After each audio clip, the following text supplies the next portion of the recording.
You live? Yo. I'm your host, Sweet. We in the building.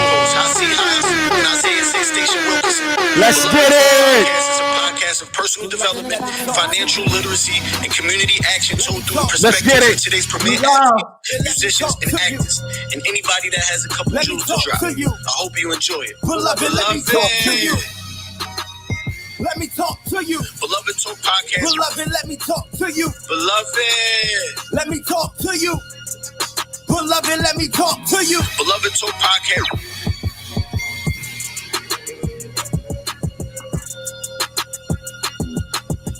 Yo.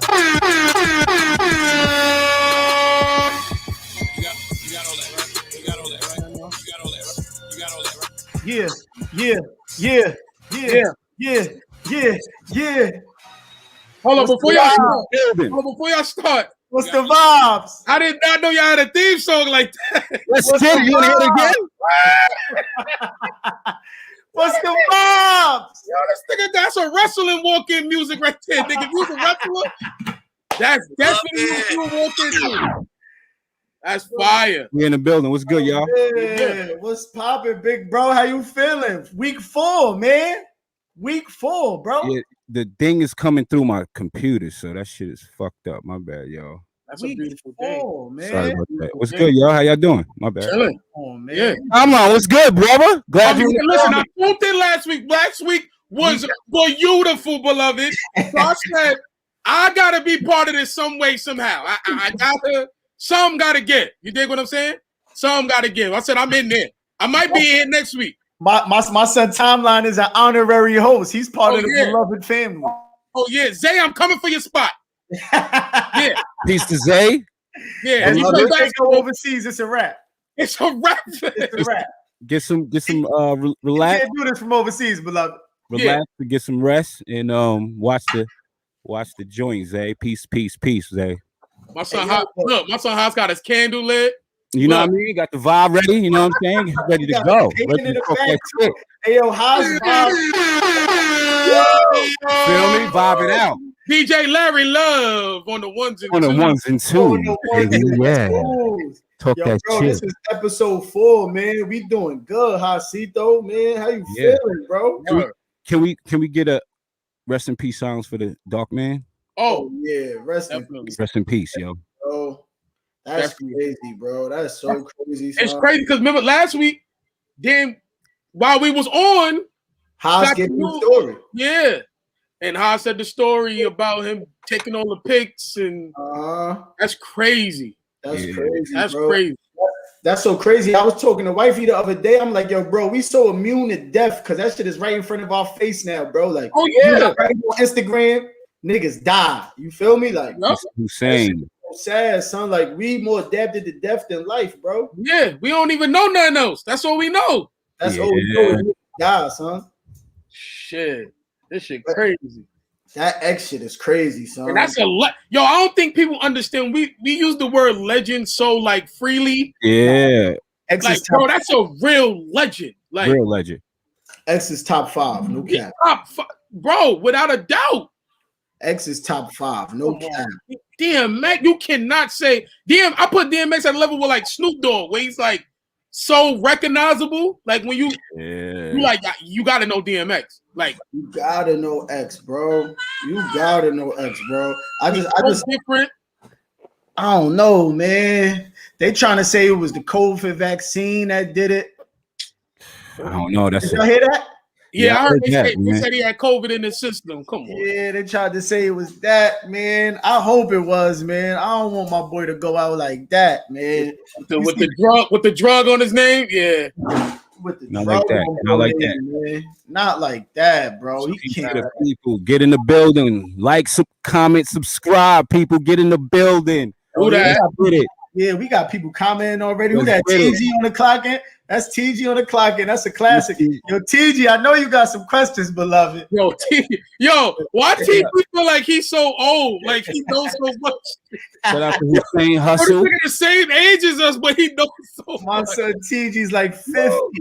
Shout out to More Than One Woman. Yo, the nigga knows so much, yo. Shout out to Zay in the building. What's good, Zay? Yeah, shouts to Zay, man. He was Love it. working out last night. You know, he on his overseas ground. He had to give him a rest, you know. I'm gonna dunk on your ass when I see you, nigga. Low key, Zay fired. Yeah, Zay, low key. He got his 2 weeks. He put his 2 weeks papers. Put his 2 weeks notice in.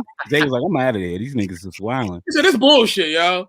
So they talk to me crazy. They don't treat me right. Niggas don't got no waters. They don't got no waters. No alkaline water. They say I want to be all in the video. Nah, but I guess we could do the sponsors real quick. Shout out to the sponsors of this episode. Shout out to the Culture Pivot. Let me get my notes real quick. Shout out to the Culture Pivot. Redefining urban identity one individual at a time. The culturepivot.com provides a platform of information and inspiration for brothers and sisters to pivot in the right direction when concerning health and business. Check them out on IG and Facebook at the Culture Pivot, spelled correctly. We got Shy in the building. Let me put him in the building real quick while we do these sponsors. Oh yeah, you on deck. Yeah. Love it. What's up, big bro? I'll get back to the sponsors. What's happening? What's happening? What's up, fella? Sponsors on the joint.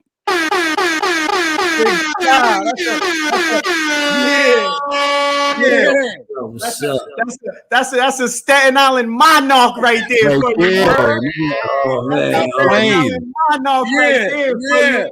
You heard? If y'all don't know, that's Shyheim, the motherfucking rugged child. Let's do it. What's up? What's up? Let's get it. How you feeling, big bro? Oh man, I'm all right, man. Just just taking it one step at a time, one day at a time, each moment, just trying to maximize each situation. You know what I mean? And just stay focused and positive, and just stay out the way. That's it. Yeah, that's a fact. Before we even get into this, we like this shit is some shit that we just like giving roses to, big bro. Like we like to act like this is your last interview ever, bro. Oh, nah. We ain't even. Not like that. But we ain't even gonna pretend like we gonna act like that. Yeah, nah, you heard? We just gotta tell you that you really the shit, bro. Like I remember growing up. I know everybody in here from Staten Island. Growing up, bro, you was really the shit, bro, and you still the shit, bro. Just seeing you on a scooter, we go to the town. You in the town outside. Your video on BT. You went OG. You on the TLC video. You was the first Bow Wow before Bow Wow. If niggas want to keep it 100, the nigga was 9 doing all of that. You was 9 doing all of that, big bro. So didn't really go outside, but he was outside.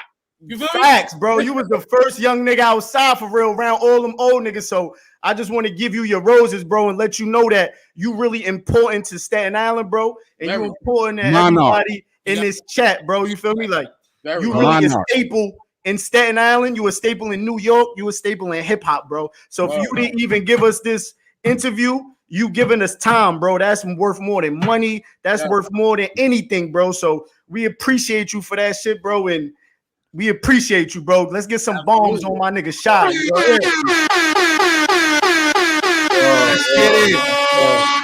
Well, I want to say thank you. I appreciate the love, man. And just as I was as important as Staten Island was just as important to me in my growth and my development, good, bad, and indifferent. You know what I'm saying? It's where I'm from. It's where I'm always be from, and I'm always gonna rep SI. You know that shit. Yeah, that's a fact. That's so a fact. Fuck it. Let's get into it, man. Shyheim, man. Monarch. Please. Switch my chair. This shit, I gotta switch my chair and shit. That shit was a little squeaky. I'm like, yo. Look, I was doing my homework. I said the nigga shot on a song with Big Daddy Kane. Yeah. I said, what the fuck? Like, Big Daddy Kane? Like Big L, fucking Pac. Big L, Pac, Biggie. Jay-Z when he rapped fast. Oh, come on, bro. Niggas don't know my son. Yo, listen, bro. Shot that nigga, bro. Yeah, stop playing with it. Stop playing.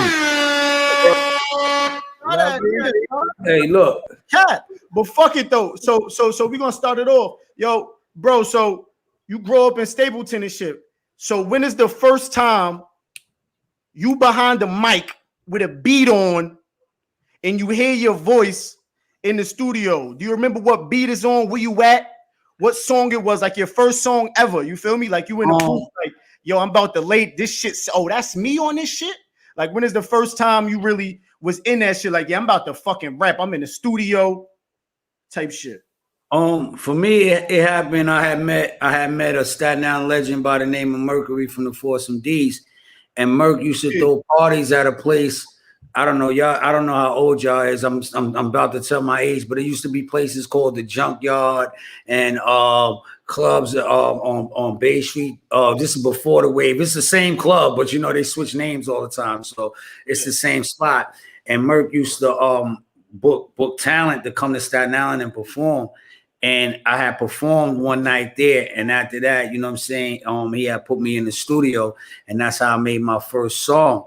You know, my other friends, there was other people rhyming around the same time as me coming up. That was my age. You know, you had Ninth Prince of Killer Army, you had the Ruthless Bastards, Shy Gotti, you had Iron Mike, Apocalypse, you know, you had the Harbor HDM, you had, you know, Hacks and them from the West, you know, you had JoJo Pellegrin. So it was all like a whole, you know what I'm saying, movement of MCs that we used to, you know, but having the experience that Merc being who he was, you know what I'm saying, have major hit records and things like that, I was a little coached a little better, you know what I'm saying, than those people. They didn't have people guiding them in their career, as I was just fortunate to have him. And from then, other people started to take notice on Staten Island of me rhyming, and that's how I knew RNS. He was from my projects, and Rakim, who is now the RZA. Like, they knew me, but you know how it is with anything, man. It's like, it wasn't until them shows with Merc and people started being like, yeah, Shyheim, you know what I mean, yo. Yeah. And not to say that they didn't believe in me or anything like that, but sometimes you got to push down on the gas for people to be like, all right, you know what I'm saying? And so I started to develop a demo and do demos. And then, you know, I was blessed to meet Big Wigs and Guy Route, who then became my managers. And then they walked the deal for me to get my contract with Virgin Records. And this is, I was like 12 years old. I remember being in IS-61, and I used to charge people $1 to sit at the table for me to rhyme, right? Oh, and I used to 61? Yeah. Well, I got hit in 49. I was in 49 first. William A. Morris. 49, went to 61. Yeah. And I used to bang on the table and rap and be like, yo, you sit at a buck, you know what I'm saying, to sit at the table and shit. But I used to tell everybody, yeah, I'm working on an album, coming out with an album. Niggas thought I was freestyling, you know what I'm saying? The whole time, like I was just some liar, you know what I'm saying? Talking about kicking my back in, you know how I go, that nigga lying and all that. But yeah, and then it happened. And then it was like, then things just changed, you know what I mean? And it changed for good, but then it was like, I didn't understand fame, you know what I'm saying? I just viewed everybody as just like around the way and look up to them and thinking that it's all one big family, you know what I'm saying? As well as in Staten Island, where I'm from, and as well as in the music business. But what happens is, as you grow and you get money and you get fame and attention, sometimes those same people that was protecting you turn around on you because they feel they supposed to have what you have, or they feel, how come because I stand next to you, you feel that you're entitled to what I have, or you're entitled to my God-given talent, or you deserve it more than me. And sometimes it just all turned out bad. But I was growing up, you know what I'm saying? So I made a ton of mistakes, you know, just like all of us has, but I was just had a career. So for me, it looked like, damn, this nigga's just fucking this shit all the way up. Why is he? But mentally, I'm just growing into the person who I have to be. And we all make mistakes, and nobody's exempt from it.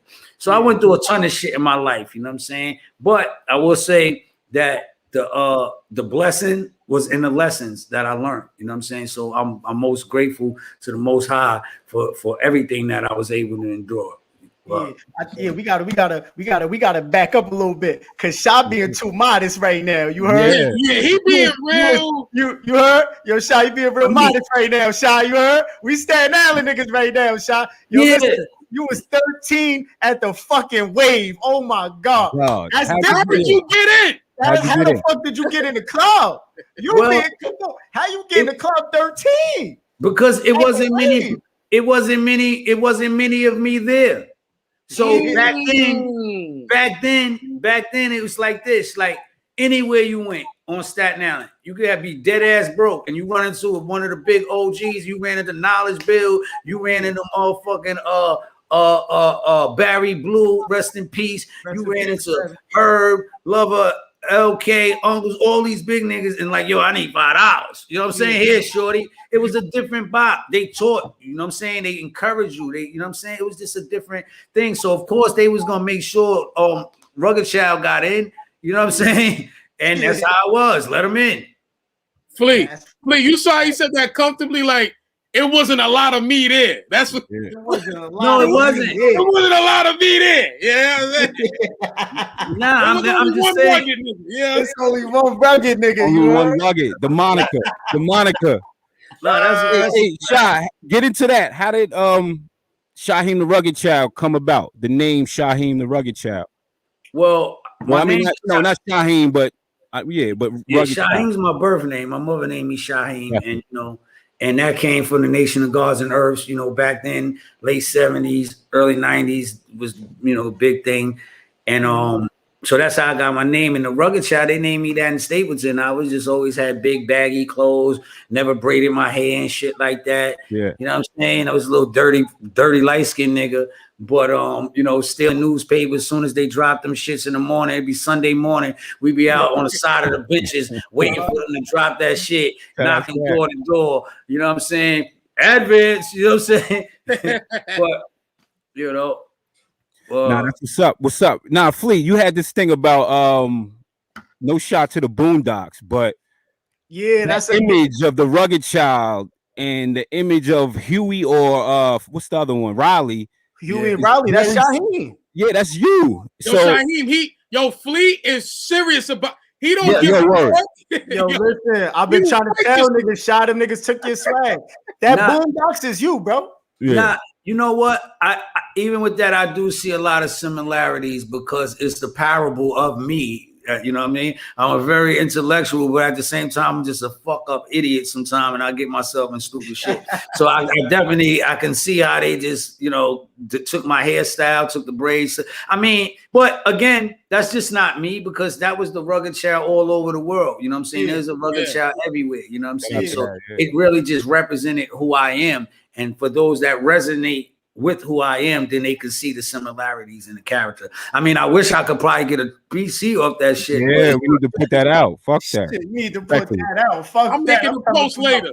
Yeah, make a post. My reparations for that. Oh my God, buzzing. So you said you was with Merc and shit. So a lot of niggas get this confused. You had the deal before the Woo. Yeah, I had a well, first of all, I mean, see, I don't really like, who I am today. I don't really like grabbing my nuts and shit, like, you know what I'm saying? But facts is facts. Got you. This the shot. This shit time. We not throwing dirt on no niggas. We telling your story. You heard? Yeah. Well, I had the biggest record deal on Staten Island. You know what I'm saying? That's a fact. That's a fact. And the first major no, I'm lying. UMC's. Force D's had the first major contract, of course. Then it came to UMC's, who was #1 and had the huge hits. You know what I'm saying? Who's that? UMC's. Yeah. UMC's, Kool Kim and Hash G. They're from Staten Island, a group called UMC's. If you ever watch Martin, he got their poster up in his living room. Yeah. They had #1 hits. They was produced by RNS, who also produced my album from Stapleton Projects. And then I came, but I was the first, I would say, I can't even say out of Stapleton, but yeah, it was crazy. You know what I'm saying? It was crazy. It was like one day it was just baking soda, water in the fridge. You know what I'm saying? Next day it was chicken. Yeah. Rice-a-roni. You know, like that.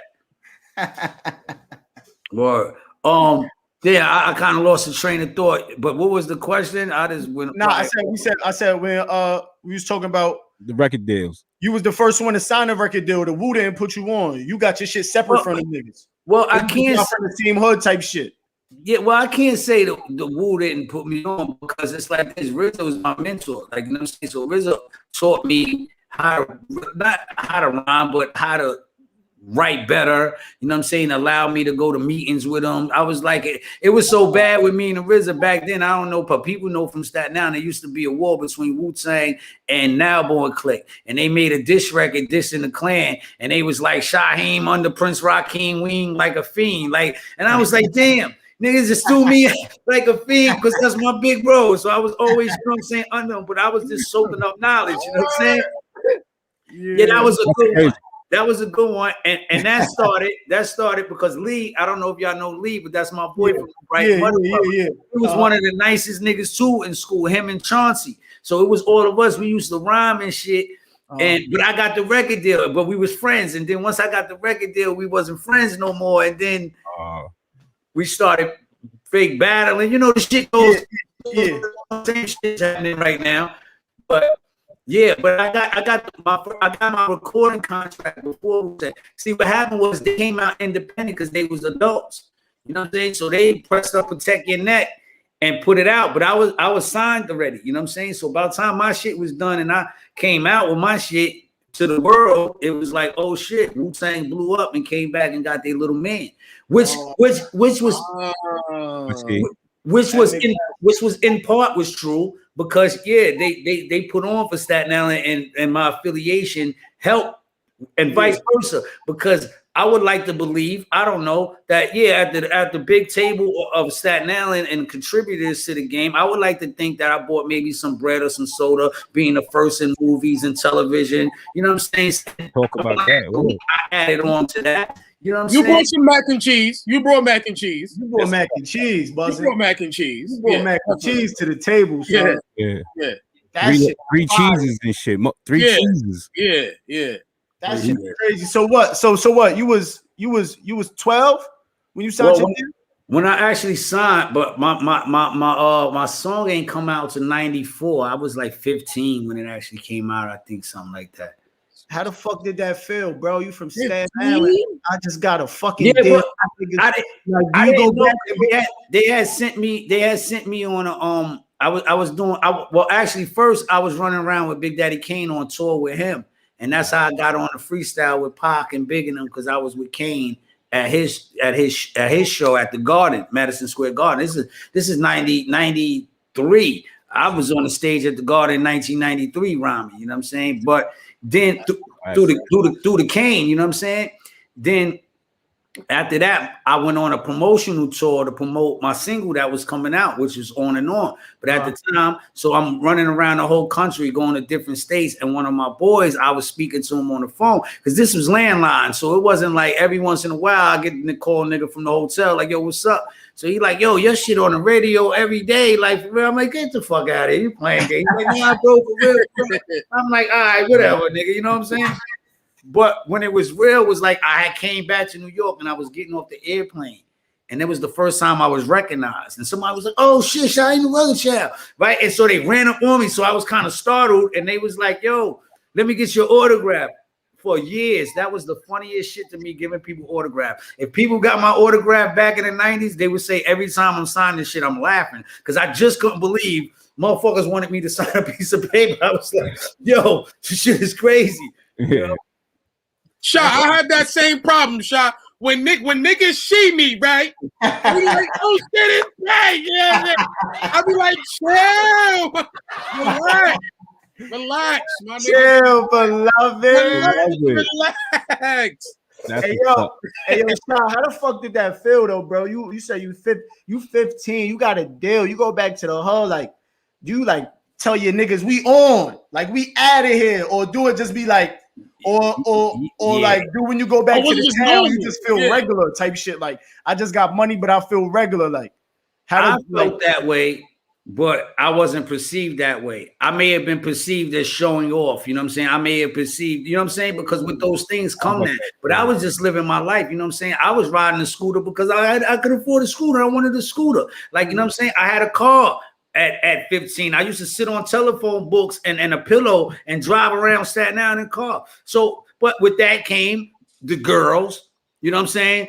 Start liking and you dealing, then somebody else in love, and then it just gets you know how this shit. You know what I'm saying? And so I was just living my life, man. You know, it's like you got too big for the island. Yeah, I mean the island is small. I mean we know everybody. Everybody in it's here got probably family that's related by some way or another. I promise you. But I think it's a different time now. I think if the time was now, I think Staten Island is trying to, and we're making progress, at least on an entertainment level of trying to network and come together and move as one unit. Because if everybody just lets one person get hot and blow with another 30 years before everybody get on. So it's like, one person's on, he's supposed to just flood the gates and give everybody opportunity to keep his allies up, because you need allies in the business. You know what I'm saying? Like, you know what I'm saying? So when I'm not hot, y'all hot. And when y'all not hot, somebody else is hot. When Mac Wiles ain't hot, Raekwon's hot. And if Raekwon ain't hot, Ghost is hot. And if Ghost ain't hot, it's just like it needs to be that. Yeah, that's a fact. But I think Staten Island problem is that, because I can speak for this, niggas know my bop. I'm outside, like niggas, like, you feel me, like niggas know what's up with me.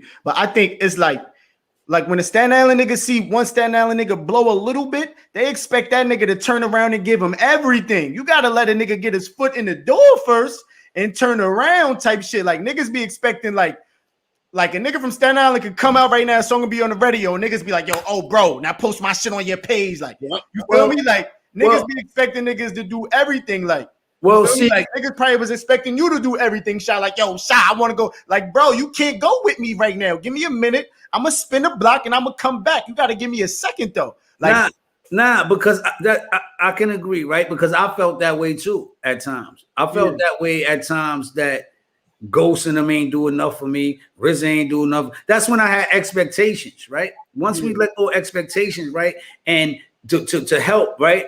I have to bring value to you. You know what I'm saying? So here it is. If Meth is hot, how can I bring value to him first and foremost? You know what I'm saying? And with me bringing value to you, I then give myself value. I get off. People want somebody to do. Ain't nobody doing nothing for nobody. But if you can bring value to me, we can work together. I don't gotta take pictures, right? I don't have to be a photographer. But if I know people who are photographers, I can then do business as a photographer. So you can't you have to be able to utilize your network to make it beneficial to you. And then you won't even be stressing what another nigga's doing for you. Or what he could do, because he can't do nothing for you that you can't do for yourself. That's a fact. And if everybody gets that mentality, then everybody will be all right, because we'll all be bringing value. That's like me right now. Y'all got a podcast. I know some people that need advertisement. I got to bring that bag to you. Yo, what y'all charge for advertisement? Yo, we charge $1. I'm going to tell a nigga it's $1.20. I'm going to get mine. Yeah, that's a fact. I don't got a love it. That's how it should be. Yeah. That's a super fact, bro. So like I was saying, so when you got that first deal, like, what's going on through your mind? Like, oh shit, man. The first thing I did was we went to Fulton Street. I got a little gold chain, you know what I'm saying? We went shopping, you know what I'm saying? I went upstate to see my dad, give him some bread, you know what I'm saying? We had collard greens. I'll never forget it. It was right before Christmas. We had collard greens and everything. Shit was good. It was a good day in Stapleton, you know what I mean? Shout out to that. Especially all the hustling niggas that was selling my mom's that shit, but still smiling in my face, you dig? Especially for them niggas that got rich. Yeah, that's the fact. That's I was gonna say that too. Like, you feel me? Because we asked Mac this, we asked my son Leroy this, we asked Haas this. Like, did you, like, niggas you grew up with, like, how'd you feel when you start to realize, like, damn, you was my man, now you changing, or damn, I thought you was my man, now I'm seeing, you feel me? Like, what's that feeling, bro? Like, you feel me? Like, I believe for me, it took a long time. It took a long time for me to get in the space I'm in, right? And I would never leave. Like, you know what I mean? I have many opportunities, man. I was in Hollywood. I could have lived there and never came back. You know what I'm saying? But my whole world's there, though. You know what I'm saying? Everything that I ever knew was there. You know what I mean? All my memories, all my fun, everything's there. So no matter what happened, I wouldn't leave. I get cut, I didn't leave. You know what I'm saying? My mom's died, I didn't leave. Like, And then it was just to the point that that accident had to happen. And I had to go away because I believe, and this is my belief, I believe Allah said, yo, you don't want to leave. I have to replace you so I can save you. You know what I'm saying? And he replaced me in the Department of Corrections. And I did 6 years, you know what I'm saying? But I was facing the rest of my life in prison. I was facing 30 years. And all out of poor choices. You know what I'm saying? I was making very poor choices now that I look back. So when I went away, everything was gone. I was bare. I didn't have anything. I wasn't shy. I was Shyheim, the rugged child, but I wasn't. I was 1483954. That's who I was. And then through that process, I really started to see how blessed I really was, because when I'm having conversations with dudes, I lived a totally different life. I couldn't relate to a lot of this shit. Like, yeah, you know, my mom was on drugs. I was struggling, but let's be for real. I had money since I was fucking 13 years old. I really didn't live the life niggas lived of super poverty. You know what I'm saying? Yeah, you know, I struggled, you know what I'm saying, in life, but I was blessed not to have that, you know. And when I was away, everything left me. So I always had that problem. I didn't want to seem like I was the captain of the ship, abandoning shit. So when everyone turned their back on me, when I walked out of that prison, I said, yo, everything from then is behind me. Everything. I don't care what it was, what happened, who, what, when, where, why. That's just there. I'm going forward, and that's the end of it. And I'm not going to let nobody bring me back to that space or say what I did right or what I did wrong, because at the end of the day, what I learned, nobody gives a fuck. At the end of the day, they're going to move on with their life. It don't matter what the fuck happens, you know what I'm saying? And it's about self-preservation. So here I am now. Yeah, that's strong. That's super strong, bro. Shot. These things you speak of, like, you know, getting cut, rest in peace to your moms, you know, the situations that you experience. What did that, was it ever a point where you wanted to, I mean, give up, or just like what gave you the opportunity to realize that I could keep going, or I'm gonna give up? It never was, giving up never was an option. Right. You know what I mean? Because what do I give up to? I don't know. This is what I did all my life. I rhymed all my life pretty much.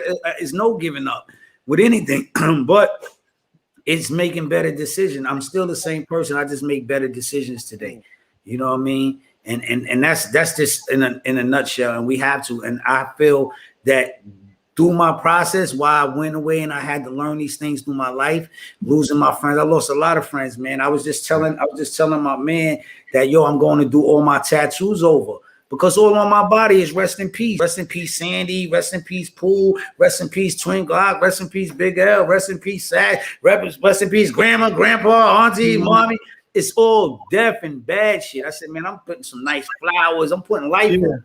Because that's what I want to live life, bro. I want to enjoy it, man. I want to enjoy the little things, like, you know what I mean? And sometimes we get caught so much into trying to be a superstar or trying to be that we lose focus of right now, because yesterday is never going to come back, and we're not promised tomorrow. So live in the moment right now. Enjoy. Look, when you walk down the block, let's take a second, look at the tree. You know what I'm saying? How does that shit function? Looking at the bird, like, damn, the birds don't worry about how they gonna eat. It's provided for them. That's a fact. Speaking of that, man, we gotta enjoy life. Rest in peace to X, man. Yes. Rest in peace to X. Hey, Shad, did you know X? Did you ever share memories with him? No, I've met X several times. You know what I'm saying? There's always been a warm embrace. You know what I mean? But yeah, he's one of my favorite, man. And really, it really sad, because I see him struggle. You know what I'm saying? And that's the same thing I say, like, damn, I'm blessed, like, because we don't know when it's enough. Like, you know what I'm saying? Yeah. And take that chance again every time in life. I know for a fact with him that he believed in God. You know what I'm saying? Without a tell, he taught me to believe. You know what I'm saying? I learned so much from him, you know what I'm saying? And it saddens me that it's like, damn, we learn from each other. Like, damn, now who I'm gonna learn from? You know what I'm saying? From what I stand for. They took Pop going, the person that had me like that. I'm not talking about rappers. I'm not talking about rap because niggas could rap all day and be nice, but I'm talking about when it hits you in your fucking heart and when it makes you feel like, yo, you lost your brother, like, you know what I'm saying, to where you can really like almost cry. You know what I'm saying? Pop and X, it's like, where's that pain? Who has that pain? Who has that shit that's gonna help us get through? Yeah. We lost a lot. We lost a lot, bro. Wow. We lost a lot. So fucking after On and On, you the first rapper to ever be in a fucking TLC video, bro. Shit, yeah. And you was happy. You was very happy. Oh my God. He looked very happy. You was very happy. Oh, Shy, you was in the TLC video, bro. Yeah. I was blessed. They had wanted me to be in the movie Friday at first, right? Kicking over garbage cans and shit. Now, hold on. This is a beloved moment. We get one of these stories.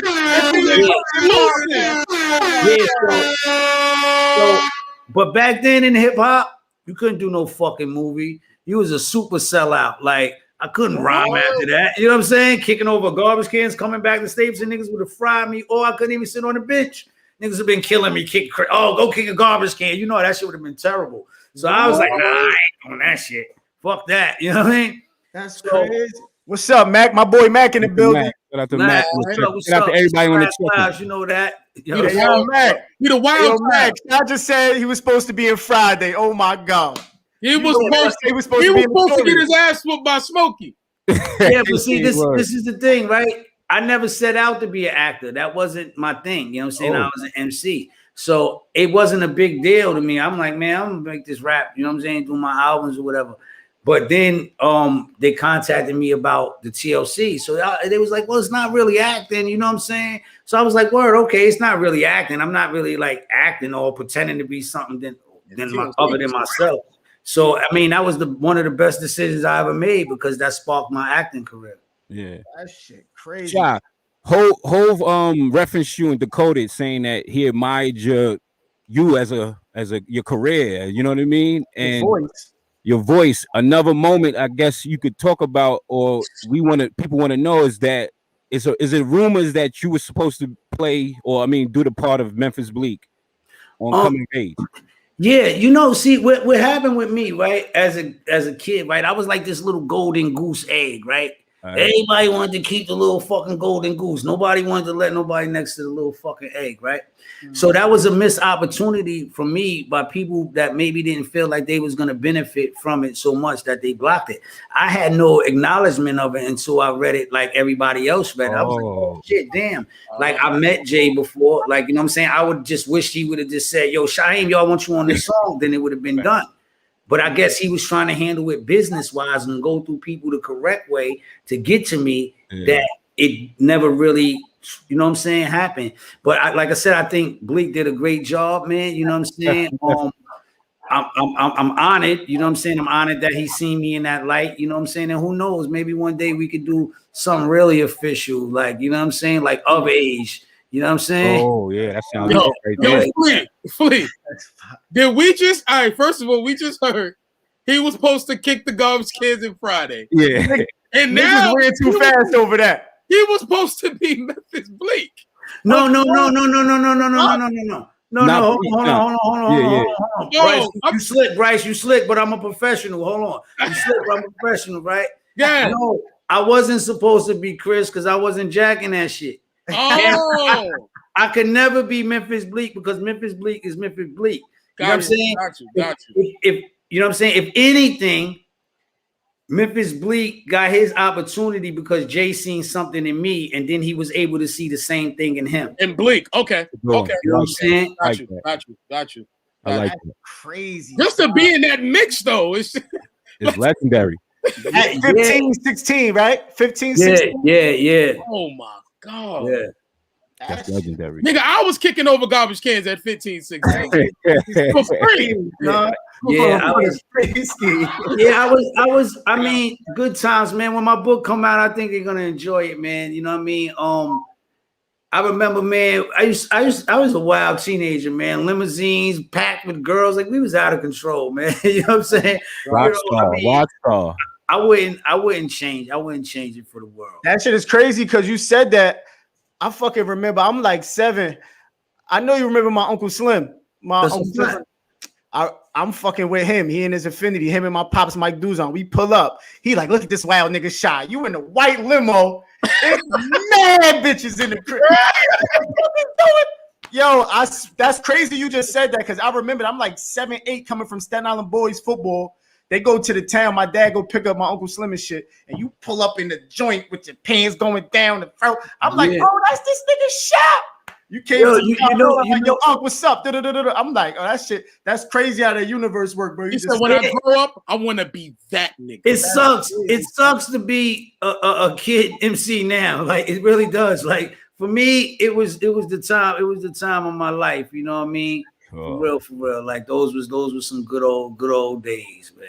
That's crazy. So, all right, so cool. After the TLC movie. No matter of fact, hold on. I want to back up a little bit. So you said like, you turned down the Friday joint. You ain't had no old heads like in your ear, like, yo, bro, you bugging. Fuck what the hood think. Like, nah, I was at that time. I might have started to become a little arrogant. I might have been a little arrogant. I might have been, you know, I might have started grabbing my nuts around that time. You know, I was famous. I had money. I might have changed a little bit. You know what I'm saying? Some people could be their testimony to that. You know what I mean? Like me, you know what I mean? And whatever, you know what I mean? I apologize. What you want, right? Yeah. So, yeah. It was, yo, I mean, it's like, it's a weird thing, right? Just like, we talking in the 90s, like 6 figures in the 90s. That shit different. Like, you know what I mean? Like, I was like millions. We all ate. When I went to the mall, whoever I was with, that we was together, we all went shopping. And then it hurts, like, when you put all that on the line and you just been there for people to be able to be away, and then you just like, damn. I went at one time in my bid, I went about 6-7 months without a visit. Like, and I always say, damn, it's something I did. And I was like, nah, it ain't me. It's the character of these motherfucking people. You know what I'm saying? I would like to think I kept it 100, whether I was right or wrong. You know what I'm saying? You know, but that shit is crazy. So, yo, how it feel like being next to Jim Brown and OG though? Well, I didn't know who the hell they was. You know what I'm saying? So it's probably like shot too ill for me. Yeah, but now it's like probably some kid right now. If I hit him up like, yeah, man, I like your shit, come get on the song. He's like, yo, who the hell Shyheim, right? So nah, niggas ain't saying that. But it's like it's, I'm a firm believer this too. This is a good one right here. If motherfuckers want you, they'll find a way to get you. Yeah. Because I don't know how he got my number. My phone rang. I'm like, hello? I speak to Shyheim. I'm like, yeah, this is the Hammer. So I'm like, Hammer, like, I'm thinking Hammer, like, can't touch this. I'm like, he's like, Fred Williamson Hammer. I'm like, okay. Never heard of you, buddy. I got this movie I want you in. I said, oh, okay, we go with this movie stuff, right? So I'm like, all right. He was like, well, that's your mom. Do she know me? So, Mom, you know new friend? Yeah, that's Jim Brown and all of them. And then it was like that. Once my older uncles got word that they wanted me in a movie with Jim Brown, and I didn't know all they had did for our people. You know what I'm saying? Yeah. It was no way I could turn that down because they did so much for Black exploitation films and people. So it actually put me in another setting with all the legends. It's like, damn, like I was just blessed. I was tight when niggas snapped my nigga neck in that movie. I cried. I'm like 11. I'm like 9, 10. Like, yeah, they killed Shyheim. Shyheim dead. Nice shot. I don't like that. Yeah, little kids used to see me and cry like I thought he was dead. Nigga was dead, man. Nigga threw my nigga in the garbage can and all that. I said, yo, what the fuck is going on? Word, taped up in plastic bag, in a hefty plastic bag. Fucked up word. That shit is crazy. So, yo, after that, right after On and all that shit dropped, your shit started like to separate, bro. Like you was nice and On, but on a fucking your shit just started getting crazy on a hold on, what's the name of the song? I got it right here. When on a Killer B album. Oh, Cold to Finish. How was you feel me? Because you went from right here because you was already right here. And that Cold, that shit. Your balls went stupid on that, bro. Like, well, Well, you know, with things, you start to get more confident in yourself. You know what I'm saying? And with confidence, you start to become nicer. But more shit started to happen in my life. See, what happened with me, right? I got the record deal, right? But my friends went to prison. My friends sold crack. My friends was robbing shit. You know what I'm saying? So even though I was rhyming, these niggas was into a lifestyle. So that those things like that gave me the knowledge of what was going on that I could rap about. I wasn't in the street like that. You know what I'm saying? I ain't getting in trouble. So I was fucking a rapper and grown before I started. Not grown, but you know what I mean? In my late teenage years before I started to get in trouble. You know what I'm saying? Yeah. So yeah, man. You went crazy on that killer. That fucking. Thank you. Would that be like the Would that describe like the rugged child and man child thing? Yeah, like, as you because once lyricism.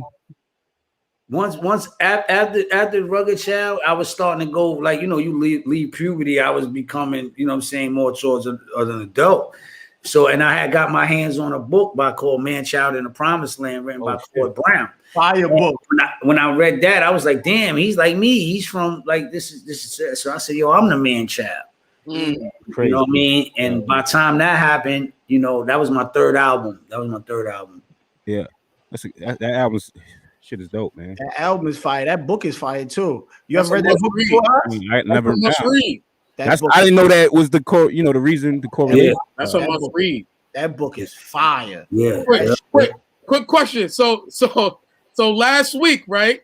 They had Haas on, right? He said a story, right?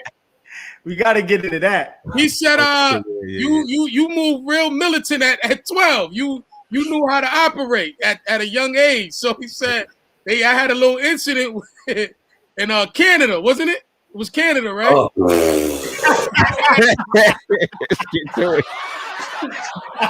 got all that, right? He said before anything negative popped off, you already knew. He said you figured it out. And you got up out of there. You said he told you later on. These cameras. See, I ain't bring it up, Gano. I didn't bring this shit up, Gano. I said so. Yeah. We up there shooting In Too Deep, the movie. Yeah. So it's me, Haas, and Gano. 3 Staten Islanders on one movie. That's big, right? That's so dope. Right? We always get 1 and 2 and some shit. Shout out to that. Mac and Mav, or you get Michael Rainey, Mav. Like we always, you know what I'm saying? But the thing with that too is like even with that, we gotta pull each other up when one of us get hot. With everything, we gotta help each other, man. Come with me, come on, yeah. Let's go. Right. So so we up there, right? Now I was just on tour in Canada. So I see the week ciphers that's with them. And I'm like, yo, y'all niggas is bugging. Yo, put y'all shit away. Y'all, this shit getting crazy. I'm like, nah. So I'm in the other joint, right? So then I bust in. They getting crazy. They got the camera. This is the Polaroids. Yeah. So I'm like, give me the camera. I break it. Fuck out of here. Niggas smiling, bitch. Right? So then they like, oh, they coming at me. Oh, mind your business. You a hater. Like this is how they coming at me. But I'm not them, but the weak ciphers. You know what I'm saying? Yeah. I'm like, nah, fuck that. I'm like, yo, put your shit away. I leave. I go on my own mission. I'm walking. I'm walking back. I'm getting some. I probably was getting a Dutch or something from the store. I'm walking, right? So as I'm walking back from the hotel, I see a head pop out from the side of the window. I'm like, what fucking head is that? So I'm like, nah, that's not that weak sight. But so as I get close, they look and they just took off. So I'm still like, why are they running? I don't know. I go in the hotel. I put to the elevator. These niggas come downstairs. You see them? They got our money. I said, oh, they ran up the block. Yo, niggas is in the street. Oh my God. Oh, that's lit. Got locked up and everything. Yo, that shit was hilarious. He said, I knew what it was before it happened. I try to warn them, like, you know what I'm saying? Like, because it happened to me before, right?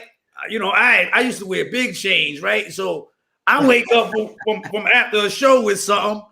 I'm like, so I jet downstairs, chick trying to get away with my chain. I'm like, where you going with my chain? Oh, I was trying to keep something from you. Bitch, you could have kept a t-shirt. She wanted a keepsake. T-shirt. You don't take my taking the chain. She wanted a keepsake. These are things that you have to learn. Like, and I had to learn them sometimes the hard way, like even with performing. Like, you know what I'm saying? Like, of course, you get your money up front before you go to the venue. But when you get to these states and these countries and shit like that, soon as you get there and get your money, make them take you to Western Union and send that shit home immediately. That way you don't got that bread on you, because I've been in situations, right? I'm at the show in another country, right? They don't even got guns, the police. These niggas got guns, the promoter. So they basically saying, listen, we ain't paying you the other half, and you getting on. And I'm like, what? You stupid? These niggas got guns. That was the fastest show I did. I was like, let's go on. I got extorted. I said, I'm getting the fuck out of there. But I started to didn't know, like, yo, I gotta have something wherever I go. You know what I'm saying? That's crazy. What's your craziest, scariest tour story ever? Scary. Like, oh shit! What they doing this since 15? So yeah. It's so many shootouts, fights, all types of shit. I don't even know where to begin. Yeah. To be honest, like I don't even know where to begin. That shit was crazy. Tour life is crazy. Oh, it was. It changed at different points. You know what I'm saying? When I was young, I hated tour because I had to get up in the morning and have a tutor and shit like that. I was like, this shit sucks. Like, you know what I mean? I'm out all night, gotta wake up. School time. I'm like, oh my fucking God. I was just drinking last night. I was wasted and gotta do shit. I'm rich. Fuck school. Yeah, right. And that's what happened. Once I realized I was paying for this shit, I'm like, I'm not paying for it. Oh, it's over. And then what are you gonna say? I mean, it sucked that I made a stupid decision like that, you know what I'm saying? And it sucked that people just allowed me to make those decisions because I was financially stable, you know what I'm saying? So nobody would risk their job to be like, nah, you're gonna go to school, I'm gonna walk away, you know what I'm saying? So when I dropped out, pretty much it was like, all right, I'm paying the bills in the house anyway, I ain't going. Yeah. And that was that. But that was one of the mistakes I made. Like I wish, on hindsight, that I would have graduated high school, I would have went to college, and I would have experienced that life. Yeah. You know what I'm saying? But I do have my high school equivalent diploma, so I did get my shit. I ain't walking around here with nothing. You know what I'm saying? And yeah. What age were you when you first went overseas? Yeah, I was about to ask that. Shit, I was like 14 years old, 15 years old. That was a crazy one. Coming to a place and going to a country, and before you get to your hotel is girls on the nigga clock on the check-in. Oh, clock. Oh yeah, I told that story when you got robbed, nigga. That's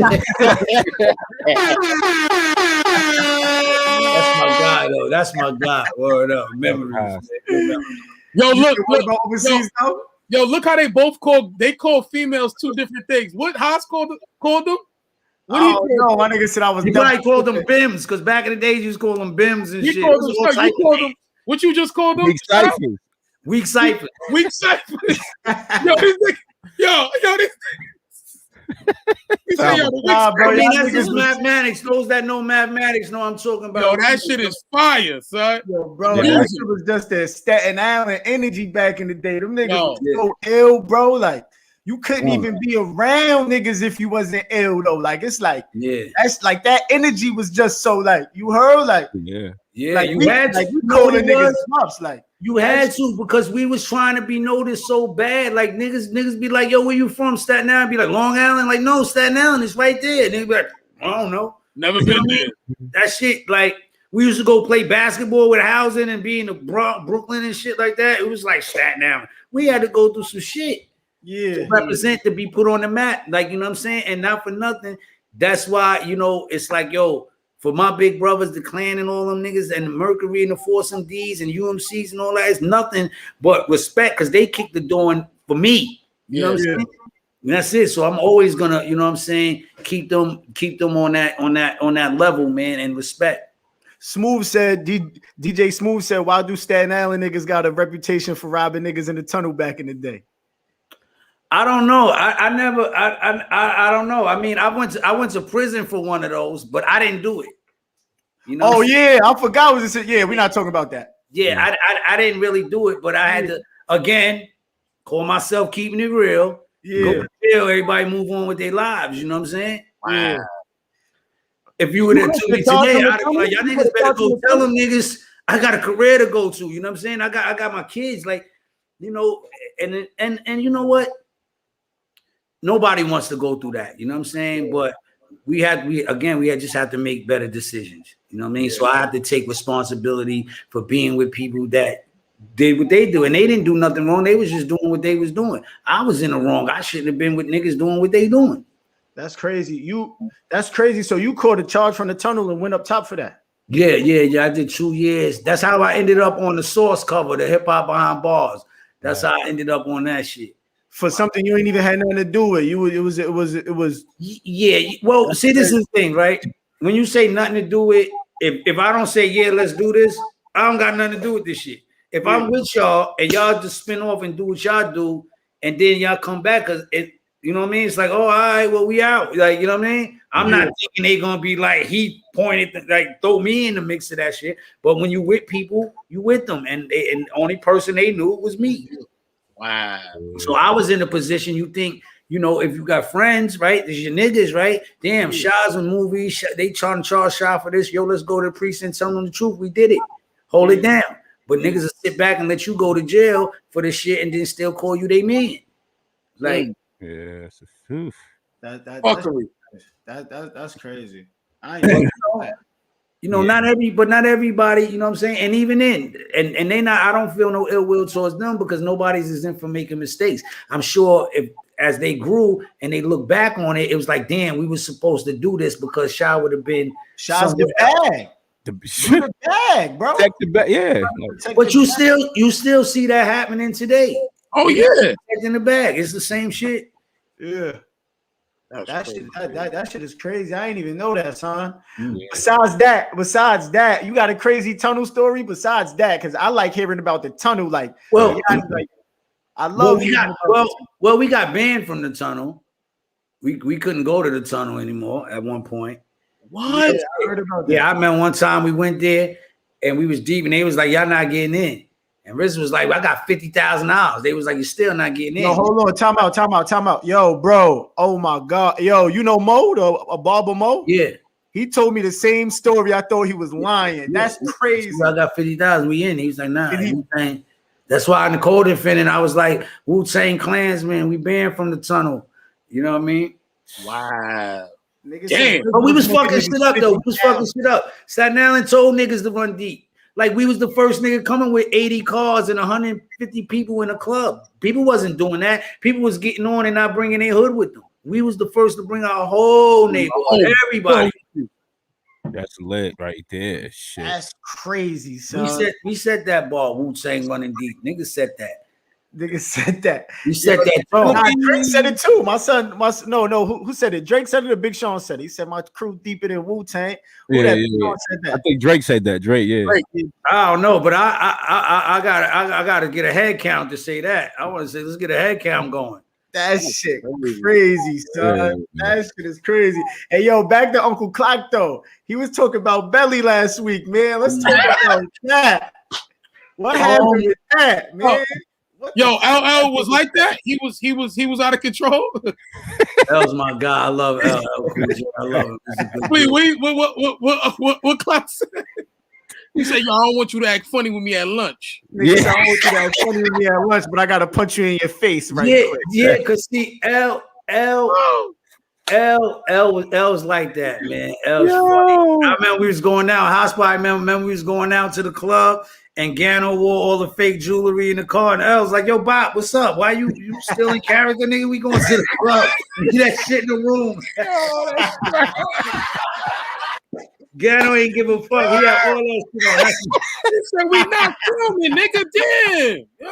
He was in character for real. No, he was in character for real. He did, yo.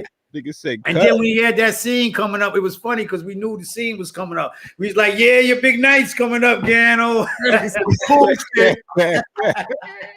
what I mean? But it was a beautiful time. Shout out to Gano, your legend. Nah, my son Shaw face should have been a meme in that shit. Nigga Shaw said. He said. Nah, I ain't trying to know like that. These motherfuckers think we the welfare line. Yeah, think we the welfare line, man. yeah.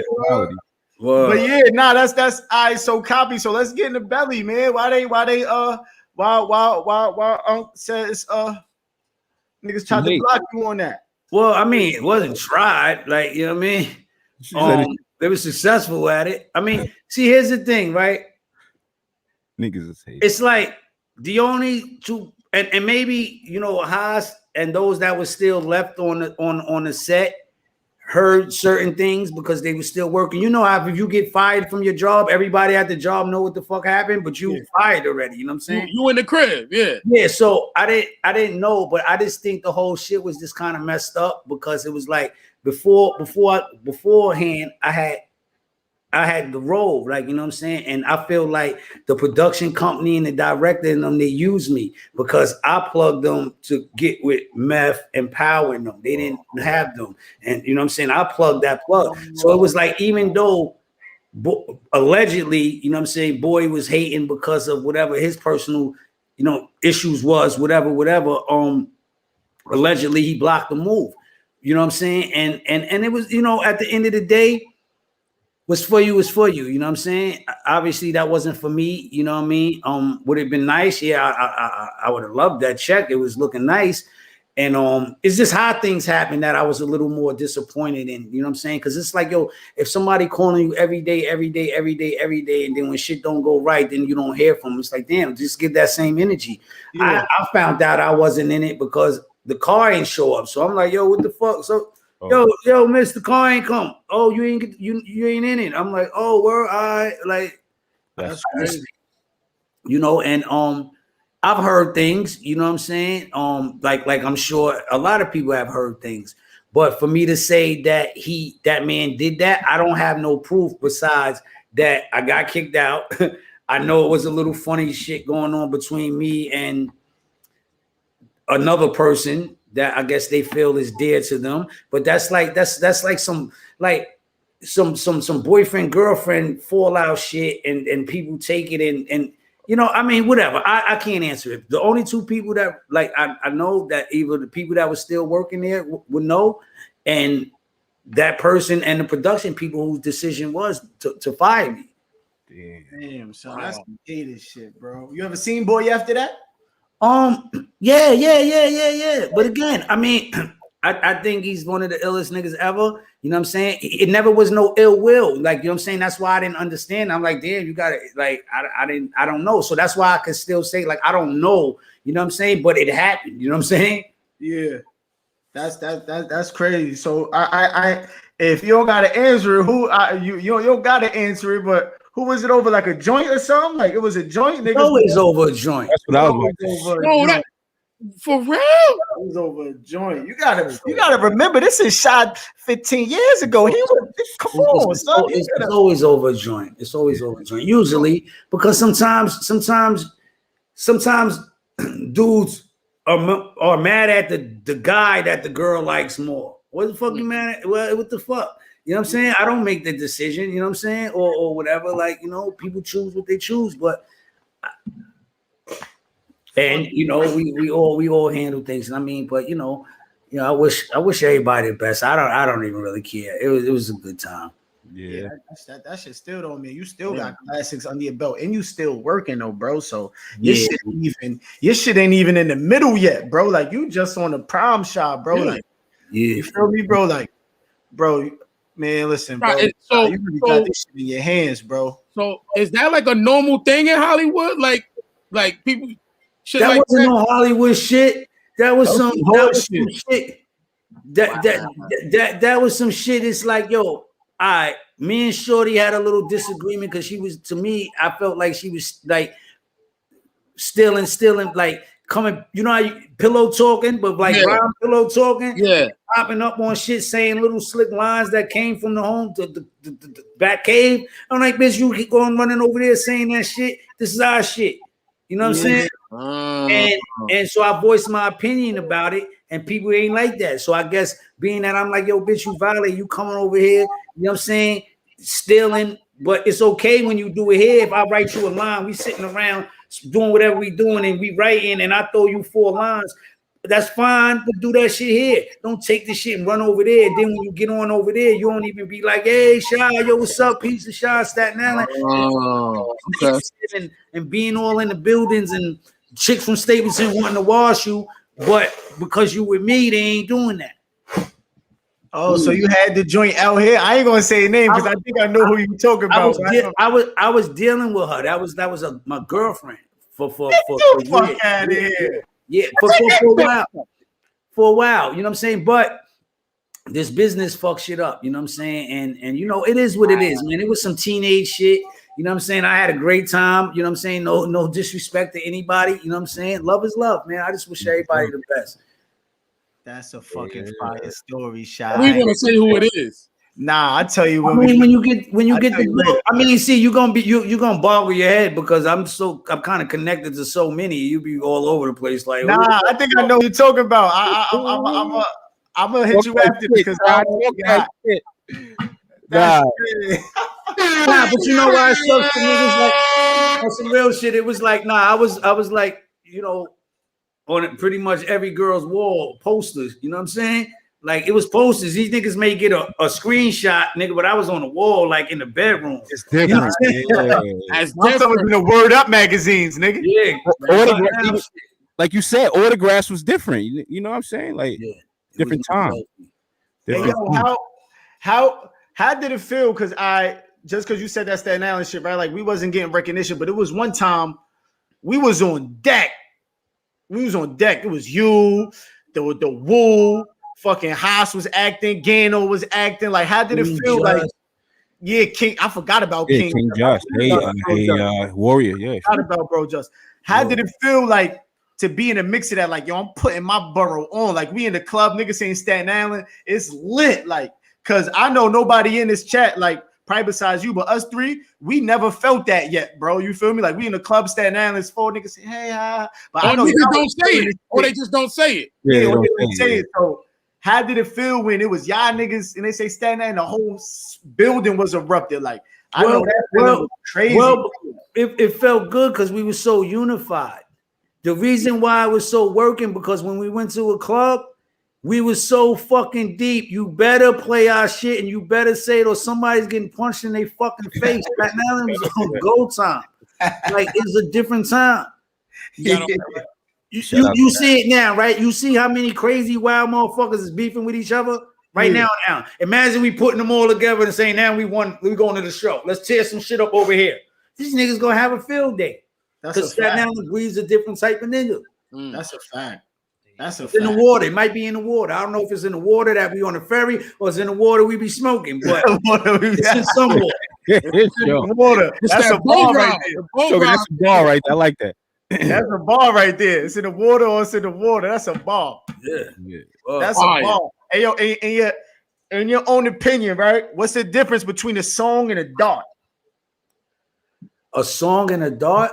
Yeah. Well, for me, and the first person that I ever heard say a dart was Capadonna. You know what I'm saying? That's the first person I ever heard of saying they're gonna throw a dart. And I would think a dart is a bar because you got one line. So I would say a dart. That would be a dart, and a song would be an accumulation of darts. Yeah, that's fire. We got a cat pulling up too. Shy, say he gonna that's the big bro. Shy, how you go about writing or creating? Being that he talking about bars and darts, how you go about doing that? Like, are you still a pen and a pad, or are you know how everybody Hove be like? I know, man. You know how long I had to write letters. I don't pick up a pen for shit. Yeah, all right. You know what I mean? But my process is different now. Before I used to rap about things that was happening in my life, or sometimes I made up some crazy, stupid shit, right? But what I've learned about the word, that shit came true. So now my process is a little different. I try my best to be very, very, very, very selective with my choice of words that I use in my music, that I use in my words when I speak, periodly, because that energy, once it's out in the universe, can come back and manifest itself in my life. So I don't do songs with people no more that's talking about murder. If you murder somebody, all right, I'm gonna be on there like, all right, you murdered them, nigga. I might write you and shit, but I ain't really with that shit. I'm talking love, peace, and happiness. Like the time I'm on. That's a fact. Hey, Ocha, what's your favorite dot you ever wrote, unknown or known? Like you could close your eyes and be like, oh, I really fucking wrote that shit. Wow.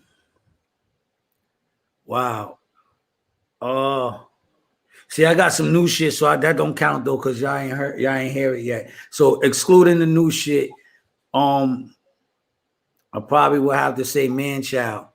That's my shit. Can I trust you? And I love you. Yeah, that was one of my most, direct song. Like, it's all true. Like, what I mean? Losing my aunt to HIV, you know what I'm saying? It's like just being out there and running wild at that time when people starting to say, yo, I had a bad dream, and like that shit was real shit. And I'm just like, yo, I don't even believe in that shit like that. Where I was at my mind was where I was at in my life at that point. So I think that's probably my truest record. That shit is fire, bro. It was as a fan of it was so much like growth on that, like, you know what I'm saying? Like seeing the lyricism, the lyrics on it was shit crazy. Well, when real life start to happen, it makes you, there's only two things you could do.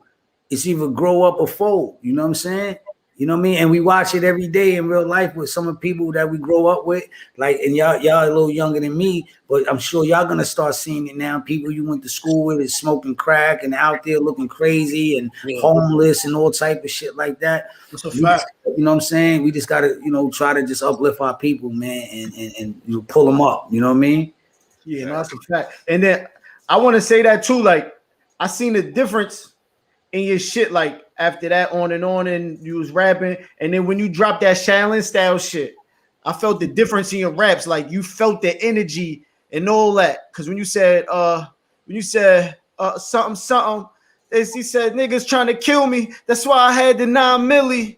You feel me? Like that shit felt like you was feeling the presence. Like but it was because it changed for me in my life. It changed for me feeling protected where I'm from to where I felt like I had to protect myself from where I'm from.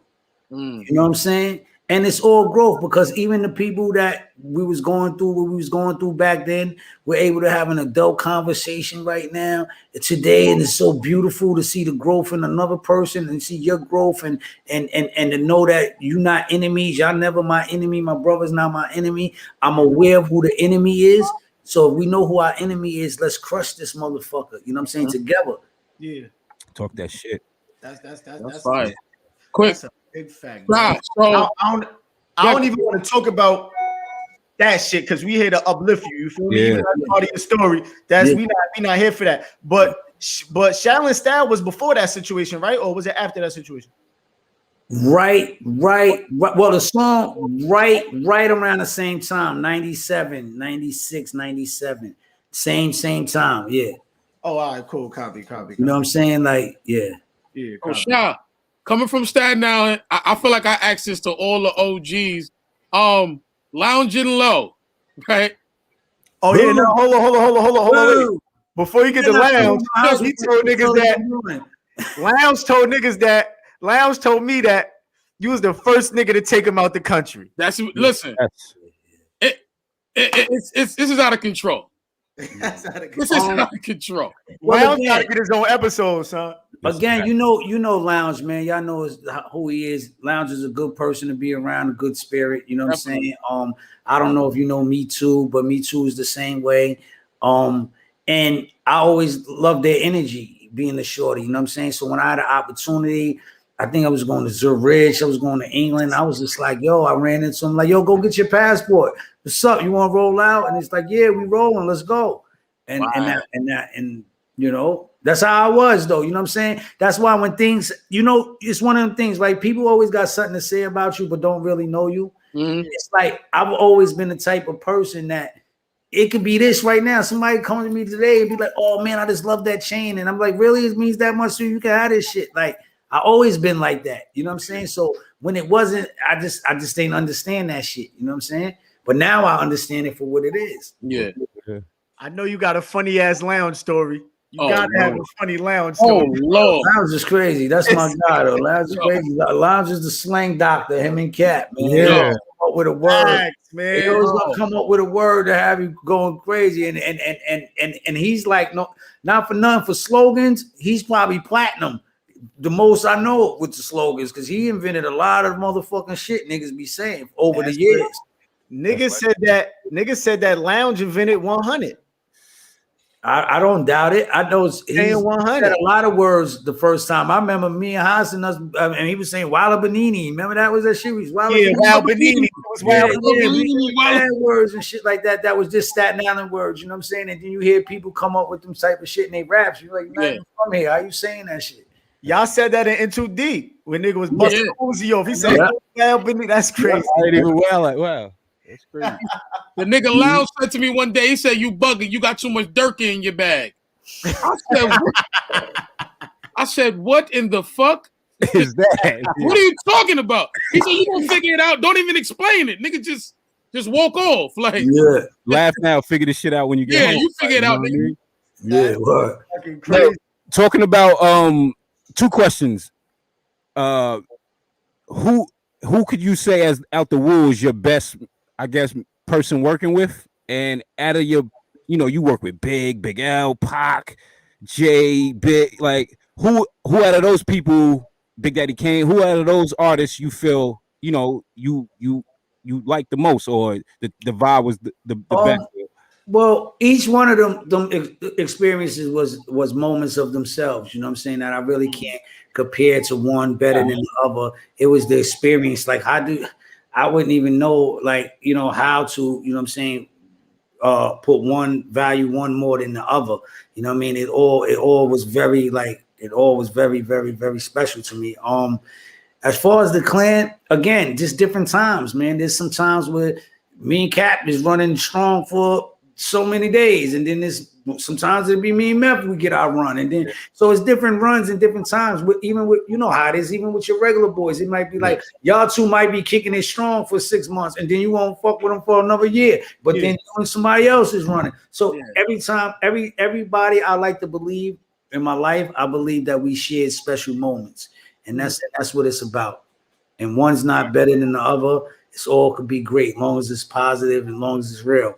I feel you. That's what's up. I respect that. Yeah, hey, Shy, you really teaching me something right now, bro. And I just want to shout you out, and I just want to love it. And I just want to let you know, bro, like holding yourself accountable, bro. You feel me? Like I was just having this conversation with my girl, with my fiance and shit. Like she was like, hold yourself accountable. I'm like, what do you do? But I'm really seeing how, bro, you really holding yourself accountable, and that shit just seems like the weight is off you. Like you know why that's important? Because sometimes we're just as guilty how we react to something as the action that we're in. You know what I'm saying? So regardless of what, some way, somehow, your name is written on that shit. You played a part some way, somehow. You just have to figure out the part that you played in it and correct that. You're not responsible for anybody else and what they're gonna do outside of yourself. You can't control nothing outside of yourself, but you have to take responsibility for the role you play in it. And sometimes we don't play no role in it. Sometimes shit just happens. You be like, damn, this shit just happened. I didn't do nothing for this to happen. But it may have not been that situation. It may have been another situation, and that's what we call this thing called karma. So you have to be very careful what you put out. In order to be real, if you want people to be real, you have to be real. If you want somebody to be loyal, you have to be loyal. You want to be a friend, you want a friend, you have to be a friend. And I learned that because there was times I wasn't the best of friends. I could say that. You know what I mean? But when my life changed, once I said, I have to be everything that I want. If I want a loyal chick, the ride or die, like I say, then I have to be a loyal ride or die nigga too. You know what I'm saying? Ooh. That's a fact. My son Shy just said some beloved talk shit. Oh shit. Beloved talk shit right now. No, that's gonna be a meme tomorrow. All girls, all females. That's gonna be a Justin LA boy meme right there. You better be loyal, nigga. You heard Shy. You heard Shy? You heard Shy, right? Yeah, and then you get some of them saying, "Fuck that nigga." You talking that shit, that nigga like you talking. You heard what he said. With your unloyal ass. Yo, Shy, how the fuck was it like fucking with Daddy Kane though, son? Oh man, that was. Listen, all right. Again, I was a kid, right? So I'm just trying to say imagine, right? Because you can just try to imagine. I don't know who's Big Daddy Kane of y'all era, who would be like Big Daddy Kane for me, right? So just imagine, I don't know, let's just say, because Hove's everybody's guy, right? Let's say Hove, right? Yeah. Hove, Big Daddy Kane was just as big as Hove in the 80s as, Hove is now. I would like to believe as far as hip hop and the tribute, you know what I mean? So just imagine him pulling up on Broad Street looking for you. And the whole project is like, Big Daddy Kane is on the Broad Street. I'm in a little park. I'm in a little park, basketball court, a little basketball park. That's between 77 and 75 Hill right there. That's the one in the middle, not the big park. So I'm playing basketball because I was kind of nice. You know what I'm saying? Back in the days with my game and shit. So I'm playing ball and they like, yo, Kane down on Broad Street. That shit was just like hanging out with your superhero. You know what I'm saying? That's what it felt like. You know what I'm saying? Crazy. Oh, Big Daddy Kane came to Broad Street. Yeah, it's a fact. Shyheim the rugged guy. That's a fact. That's a fact. That's different. I like to believe I was when I was going to get doing my record deal that I had a limousine pick me up. I don't know if I was the first person to get a limousine in Stapleton. No, I'm lying. The first person, everybody be leaving him out. Herbie from Stapleton. He was the first person in a movie in Pee Wee Herman. He's from Stapleton back in the days. Oh shit. Herbie, that's a fact. He was the first person. I can't even take that credit because I'll be pumping myself. I was the first person Stapleton in movies. Nah, it was Herbie. Herbie was the first. That's a fact. That's crazy. Big Daddy Kane came to Stapleton. And what kind of car he pulled up in? At that time, he had the SC 300 when ain't nobody know what that was. Black joint, mean. What? I'm jumping in that shit like this, seat back like this, little nigga. Like, you know what I'm saying?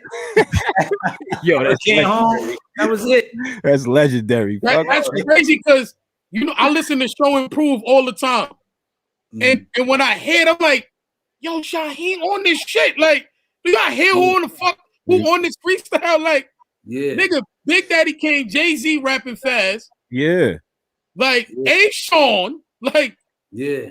And then the rugged child right in there, like, little kid and all. Like, I'm like, yo, how this happen? What's going on? That shit crazy. I like to think that I'm smart and I'm cool and I'm dope and all that, but I can't take the credit, man. It's like, man, I was just blessed, man. I was blessed by the Most High. I can't explain it. That's all I could. Fire. That's all. That could only be my answer. You know what I mean? Shit is legendary, man. That shit is crazy. Yeah, if somebody up in the Stapleton, nigga, that's different. You see what Shyheim at? A lot of other people came through Stapleton too, though. Yeah, I had them pulling up. Niggas know that was out there. Niggas know I had them pulling up. Yo, that's crazy. Nah, you got to tell me who you had pulling up. That's bananas. Maybe when you interview them one day, they'll be like, I was in Stapleton. Ladies. That's Wilder Bellini right there. That's Wild Benini. But niggas is bringing that back out. Tom, you heard us? Wild Benini. That's new slang. Yeah, reintroduce slang. Yo, shout you start talking that K-Boss, Sly-Boss, and all that West Bank slang. K-Boss, wow. That's crazy. Niggas talk a different language.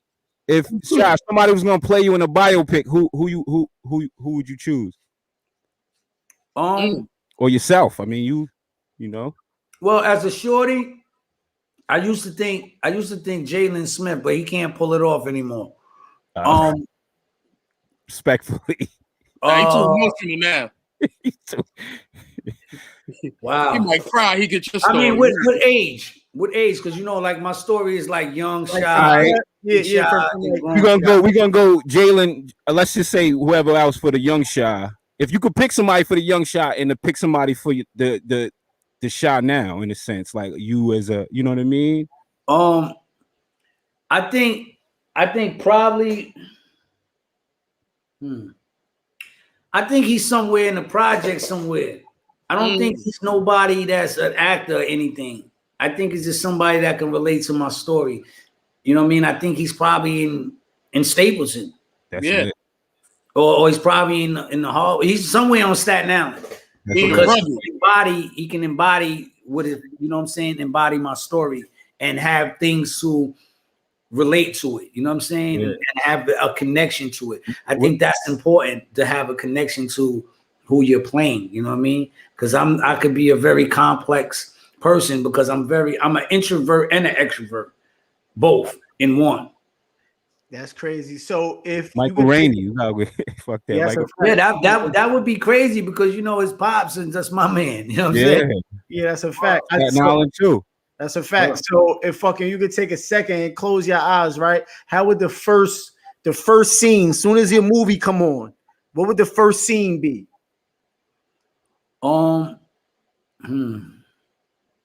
I think the first scene will be me being flown from Staten Island Hospital in a helicopter to the hospital in Brooklyn because I was born premature and I had to be hooked up to machines. And the doctor said I wouldn't make it.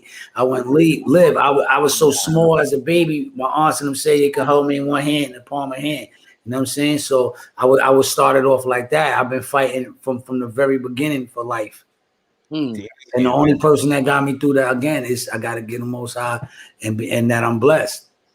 That's fire. Now, who the fuck not gonna watch that movie? Now, Word. I mean, but see, you know the problem I run into. I'm gonna be honest with y'all. The problem I run into, like with being talented and having a story, right, and all this, people that can make it happen for you don't want to make it happen for you without trying to own it. You know what I'm saying? Without trying to take me for everything I got. So I'm not going to do it if it's that like that. But if there's a director or somebody out there that's really willing to be fair and know that they got a fucking, probably a fucking, what they call them shits, Emmy. If you want one, you know, come get it. Like, but it got to be fair. Like, I'm not signing up for nothing if it's not going to change my life. You know what I'm saying? If it's not going to be able to say, like, give me enough money that I can build a music school on Staten Island and I can have fucking teaching accountants and publishing and all in one place. That's to the little dude that raps. He don't got to go looking all around. It's be like Motown. He'll know go down on Bay Street, you rap, go down there to Isometrics. They'll help you. You know what I'm saying? So if it's not going to be able to put me in a position to do things like that, then I'll just keep with my 1-2-1-2 grind, save up enough money and do it myself. You know, that's a fact. I think we should holler at Mac for that. Huh? I said I think we should holler at Mac for that. Yeah. Oh, Mac Wiles to play me. I think we should holler at Mac for that, man. We gotta put that play in motion, shot. I was just about to say we have Michael Rainey play the young you, and we have Mac play the old you. Oh, that'd be dope. That'd be dope. But he got to smoke a little. He got to smoke a little dust, though. One time, man. One time.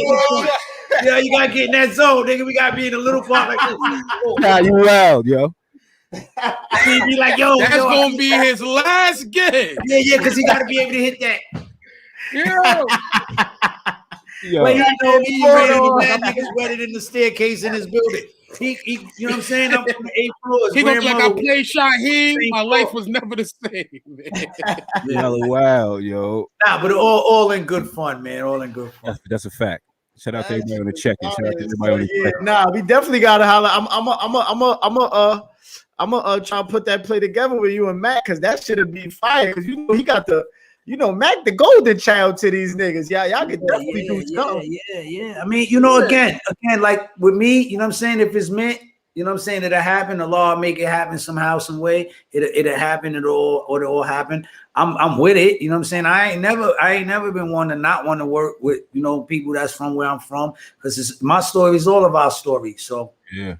That'd be a fire beginning in the movie. The plane. I mean, with the fucking on and on playing in the background. Yeah. This goes on, and he just in the helicopter. That should be fire.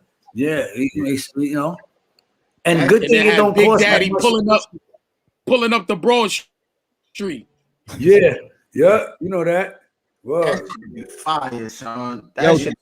Shot, can you talk about isometrics? I might have to have immature Immature play the joint, come be in the movie. Immature, you know what I mean? You know, Yo, 702. You know what I mean? That's a fact. Bring him out. Little Vicious. Bring them Little out. Vicious. The Dawn. Well, yeah, I mean, it'll be a good look, but it's definitely a good read. You know what I'm saying? So if it doesn't happen, I'll release the book, and then of course, once people read the book, they're gonna visualize the movie anyway because it's very roller coaster. It's definitely a roller coaster. You know, it's not a book of tales to brag. It's more of growth. So every chapter I tell a story. And then the conclusion is what I've learned from the story in hindsight. So, you know, it's going to serve more as I would like to believe a self-help book in a weird way, more so just telling about chicks that I banged. It was like, yeah, I banged a lot of celebrity chicks, but I'm not a kiss and tell nigga. So what did I learn from being in these relationships and just giving myself easily like that? I've learned from that. So that's what it's about. It's not really about no chick. It's really not about no situation that happened. It's really about the growth that and the things that I've learned from that, and if how I see it today. I don't know what the fuck Lounge just said. Hey yo, hey booty The nigga said what's boomiente? Yeah. Well, that's the Lounge below. Shut up. He can write this shit. I'm just glad he ain't up near my window early in the morning with that shit. Bro, Scared the shit out you in the morning, 6 o'clock in the morning. I'll be watching the morning shit, dying laughing like people like mad as hell come by their window. Nigga said up in Brooklyn where niggas girls get tooken. It's out to laugh. Hey, My yo, Shy, how Hillary. you link What a with Big L, man, bro? legend. He's a legend. That's my guy. Hey yo, Shy, He's different. how you link with L? Oh, Big L. All right. Around that time, like I used to go hang out at different record labels, you know, just being a kid, I ain't have shit to do. Like, so I would hang out at different labels and go to clothing lines. I would just, you meet somebody, I'm come hang out in your office with you, and learn shit. That's what I used to do. And I used to go up to Columbia, and there used to be it's not used to be. It's a female by the name of Thais Harris. She used to work from there. She's big in the music business. She did a lot of things for a lot of people. And I used to go there, and I met Elle through her. And then I used to always go to Harlem. I used to always go up there for fucking Grand's Tune, shopping, get some dust. Yeah. And me and Elle just developed a relationship of being cool. And then when I was able to do the Man Child album, and I had more control of the budget and more control to really do what I want to do as far as the budget, then I said, yo, I gotta break some bread with my brother. He's producing, he's working, he was doing his independent thing. So we would just make music, man. And the day he got murdered and shit, I'm in the studio waiting for him, you know what I'm saying? And he wasn't a whack nigga. So I'm like, damn, he ain't here. Something happened. So I'm calling around. I'm like, yo, he ain't the type of nigga to ignore you. You know what I'm saying? Never was. It would be like, yo, bro, I can make it or I can't, but it's going to be 100 and genuine. So I know I wasn't being like shitted on.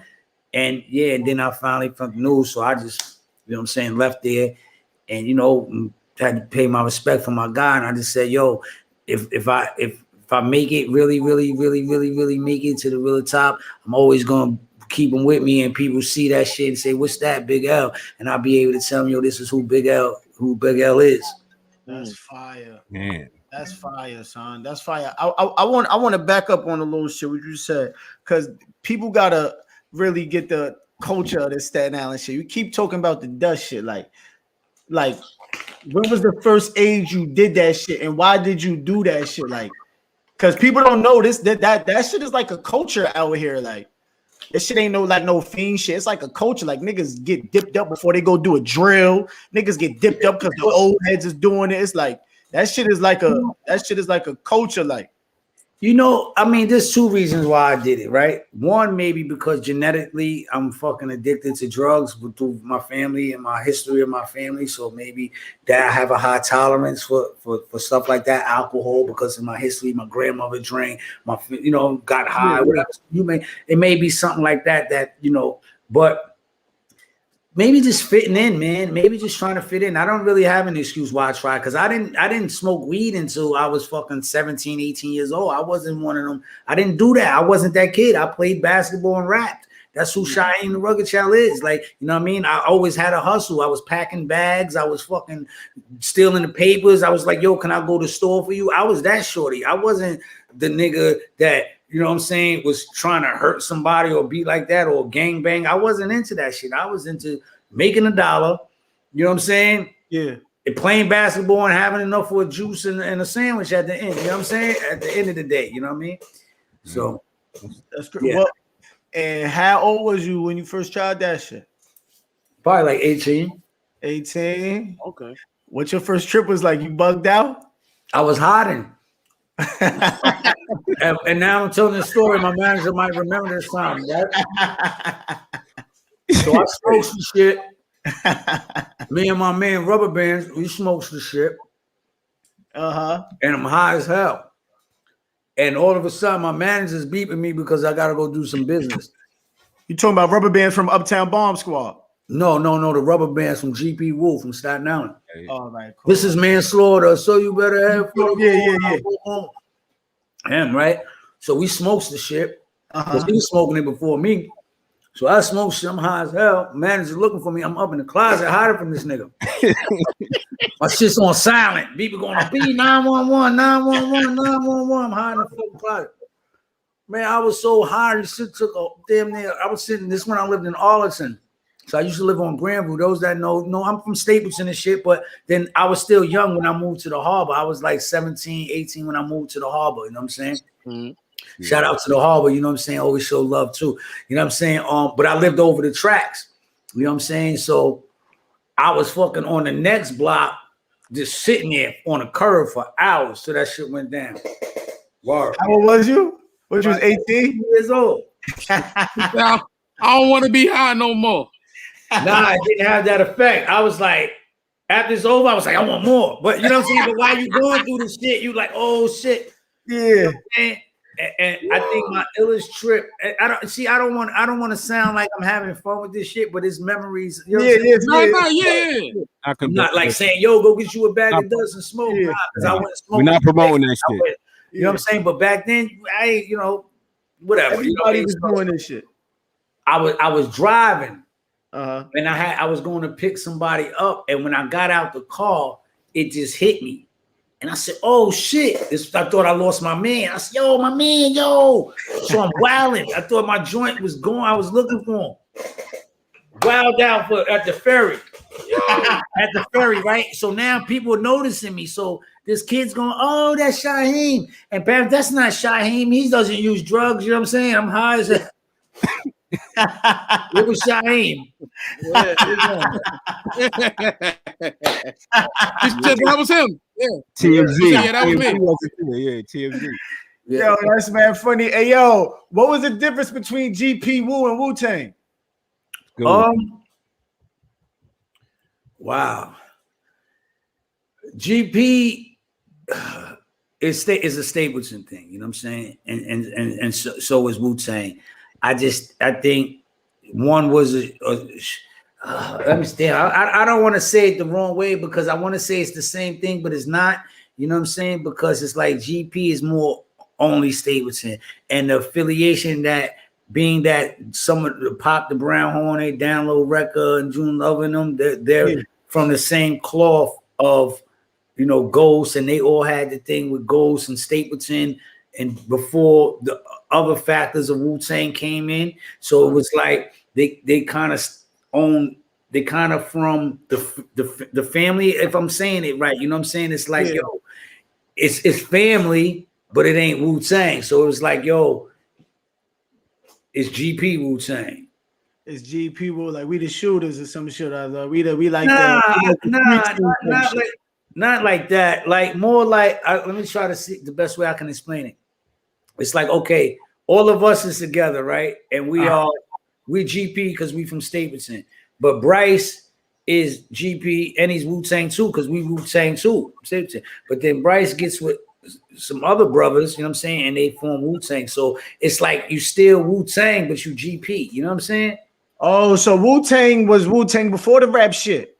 Yeah. Wu-Tang was slang, and Wu-Tang was just the thing that, you know what I'm saying? Like everybody's Wu-Tang. See, this is where it gets crazy in my book, right? I don't feel like the 9 members is just Wu-Tang or the 10 members is just Wu-Tang or even myself or the Off-Branch Killer Army, Sons of Man, and Brooklyn Zoo and Royal Fam and Killer Priest. Like that's Wu-Tang too, right? But everybody from Staten Island, I believe, was Wu-Tang too, because it was all an effort. It was all a movement together. We all put on. If it wasn't for the regular people from the projects, from Stapleton, Park Hill, New Brighton, West Brighton, that came out to them shows and that made noise and was just as proud as us, as them, they're just as much as responsible for us, our success, because they went to the jails and they put on for Staten Island and they said Wu-Tang too. Yeah, that's a fact. So that shit belongs to all of us. That's crazy. I didn't know that. So fucking before the rap shit was even lit, Wu-Tang was. But it was just like slang. That's like, it was slang. Just like, that type of thing. But that's before my time. Like I was a shorty. This is all things that happened before me. So these are just stories that, what I'm saying, I heard. What's the truth? I don't know. You gotta ask the older heads. Yeah, that's a fact, because you said that shit in Shallon's down. You said, who we be. Which you said, you said GP Wu under 27 hustlers. Yeah. See, for me, I was everything. I was GP because I'm Stapleton. I was Wu-Tang because I'm Wu-Tang, and I was 27 because that was the building we hung out in front of Stapleton. Yeah. So it was all. So it was a Staten Island thing. It was a Staten Island. Yeah. I mean, RZA said Killer Bees all over the fucking planet. You know what I mean? Now. You know what I mean? But when it first started, it was just us. Like, you know what I'm saying? Yeah. It was just Staten Island and Brooklyn. Yeah. You know what I'm saying? Dirty in them. They just all them too, man. You know what I'm saying? Yeah. Brooklyn and Staten Island together. That shit is crazy. Hey, yo, if you could say somebody from the whole Wu, right? If you could say, like, that's my big brother, which one would it be? Oh, man. Oh, shit. I mean, I got them right now, though. Like, if you said one contact and son to pull up for you. I mean, I would like to believe it, depending on the situation, all of them will pull up. Yeah. You know what I'm saying? I would like to believe that depending on the situation, I think everybody will pull up. But we do have special relationships with some more than others. Like I said, Meth, that's my big brother, that's my heart. Ghost, that's my heart. RZA, that's Cap. And I can keep going on because, like I said, I got special moments with everybody, and they all, man. I like. We go through life, my nigga, you know what I'm saying? And then shit is happening and it makes you look at, back again, like, nah, man, fuck that. You know what I'm saying? I love y'all niggas, man. Yeah. Oh, y'all niggas. That's a fact. Yeah, nah, I was going to say Meth because I know Meth, because Meth like Snoop Dogg out here, I think, son. Like, you feel me? Like, Meth like the Snoop Dogg of New York, bro. Like, yeah. Meth gonna keep it 100 with you. You see him and fucking Stop and Shop. You see him in Staten Island Mall. Like, Meth, man. Niggas play for Meth football team, the Killer Bees. Like, Meth will tell you to shut the fuck up. Like, yo, little homie, shut up, you whiner. Like, I ain't trying to hear that shit. Like, Meth, Uncle Meth. You feel me? Niggas call him Uncle Meth. That's my man, Chuck and Ty uncle. So Meth. Yeah. So I've been around Meth forever. So that's why I like Meth. Like Meth is just regular to us, but he's still like he's fucking moral. You feel me? Yeah, he's a great example, man. He's a great example for us, man. How was the whole clan? Everybody, man. This shit is a whole shit. You got, Staten Island's looking real nice right now, man. How was the verses? Who was there? You was there at the verses. How was the verses? Yeah, man. I felt like a little kid again, man. I saw you there. I was like, oh shit. I felt like a little kid again, man. I'm gonna be honest with you, man. They put on, man. They put on. They play some. They really put on. To me, I mean, we fans because that's our home base. But I'm a fan too. You know what I'm saying? Exactly. So, but for the world, shit. Yeah, it was good to see, man. Shout out to the clan is ain't nobody can fuck with the clan. Heck. Nobody can fuck with the clan now, bro. They'll fuck around and sell out fucking a fucking arena in London, bro. No, I would like to see. A like let's do a squad verse. What squad can fuck with Wu-Tang? That's what I would like to see. I'm talking, we bringing everybody. Sons of Man, Killer Army, Shyheim, Royal Fam, West Coast Killer Bees. I'd probably say Dipset. That's it. Nah, they got a lot of big records. They got a lot of big records, but I'm not talking about just big hit records. I'm just talking about catalog. We're too deep. I think the Dungeon family may be close. Yeah, you know what I'm saying? With enough artillery. Because if you just go through the clan, right? The clan could shoot it out for a long time. Yeah. And then you got to get to me with my 5 albums. Yeah. You got to get the Sons of Man. Then you got to do Kill On. It's a lot. And then you start bringing in Matt Wiles. Yeah. Bringing Staten Island, come on, man. And we got the new CJ. We got let's go. That's a fact. Hey, yo, Shy, you don't think you should like I don't want to make it seem like you don't think you got the pull to make this shit like cause I know before you locked up you was doing some shit with some from my son Reese Fox's shit like with the bottom up records like you don't think you could just snatch niggas up like yo this is what we doing I got the cheat code. Follow me, like. Well. See what it is that you see what you said, right? So first of all, it has to be somebody that's willing to take directions. You know what I'm saying, and willing to say, okay, we put their trust in me to do whatever, and be comfortable, and for me to do my job. And also, they got to be willing to work themselves because if somebody's just thinking that I can make it happen, I can't make nothing happen for nobody that don't want to make it happen for themselves. I can't. You know what I'm saying? So it's like I deal with artists, you know what I'm saying? Like the whole bottom up movement, that shit wasn't for nothing. I didn't sign nobody. I put moving too. I put up my own bread to produce it, to shoot the videos and put it out there so I can try to bring some acknowledgement to my borough, and then maybe Castro be the one to get on, or maybe Reese, or maybe Nizzle. And it panned out that way. It didn't happen then, but now I sit back like a proud uncle. I'm seeing Castro do his thing. I'm seeing Nizzle hosting BET. I'm like, yo, I seen the vision ahead of time. You know what I'm saying? Yeah, that's what I'm saying. And they were smart enough to listen and say, all right, Shy, you know a little better than us. Do what's the move? What we got to do? And that's that. But man, hands down, for anybody, it's like that way. I would love to do that for Staten Island. But again, I don't want none of the bullshit, right? None of the thing. If it's not politics, bring your artistry to it, right? I don't want to hear what set you with. I don't want to hear who your man had beef with his man. Let all the artists just get together and just focus on making good music together as a fucking borough, and all that other shit has nothing to do with the music. You know what I'm saying? I think it'll be successful if we had one hub. If it was able to pull it off with every artist on Staten Island meet at one studio for fucking 3 days straight and be locked in and get to know each other, talk, vibe. People don't know each other. That's why.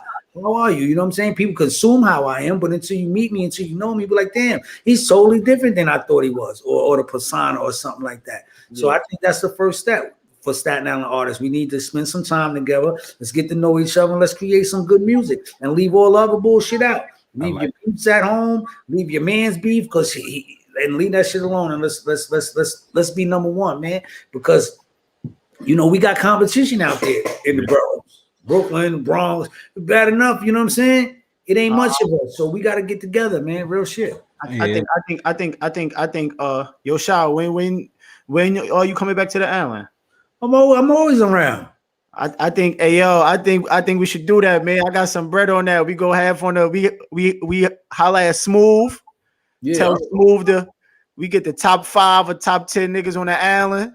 Bring them everybody. To the it ain't even gotta be the top 10 because listen, invited. Because somebody might be right. He might not be that nice, but he might come up with that one hook just for being that one hook. I'm down. Yo, we should do that. I'm in too. We should do that, bro. We should definitely do that. We rent out Phoenix Studios for the whole Saturday night, 6 to 10. Yeah, you feel me? You pull up and you talk your shit. Like fuck it. This is what we doing. I think what we should do is a little more fun. I think we should just have a artist meeting. An artist meeting, and the artists come, leave your manager, leave everything at home. You know what I'm saying? And the producers, the rappers and the producers. That's it. Rappers on one side uniting, producers on the other side working together, and nobody's boss. See, and it don't belong to nobody. See, that's the problem. Everybody want ownership. Want to be mine's my company, my company. No, we're just making it, and let's just put it out. Let's just support each other, and everybody can still do whatever they doing on their own. It ain't gonna affect nobody's shit. And I think we got enough talent out there.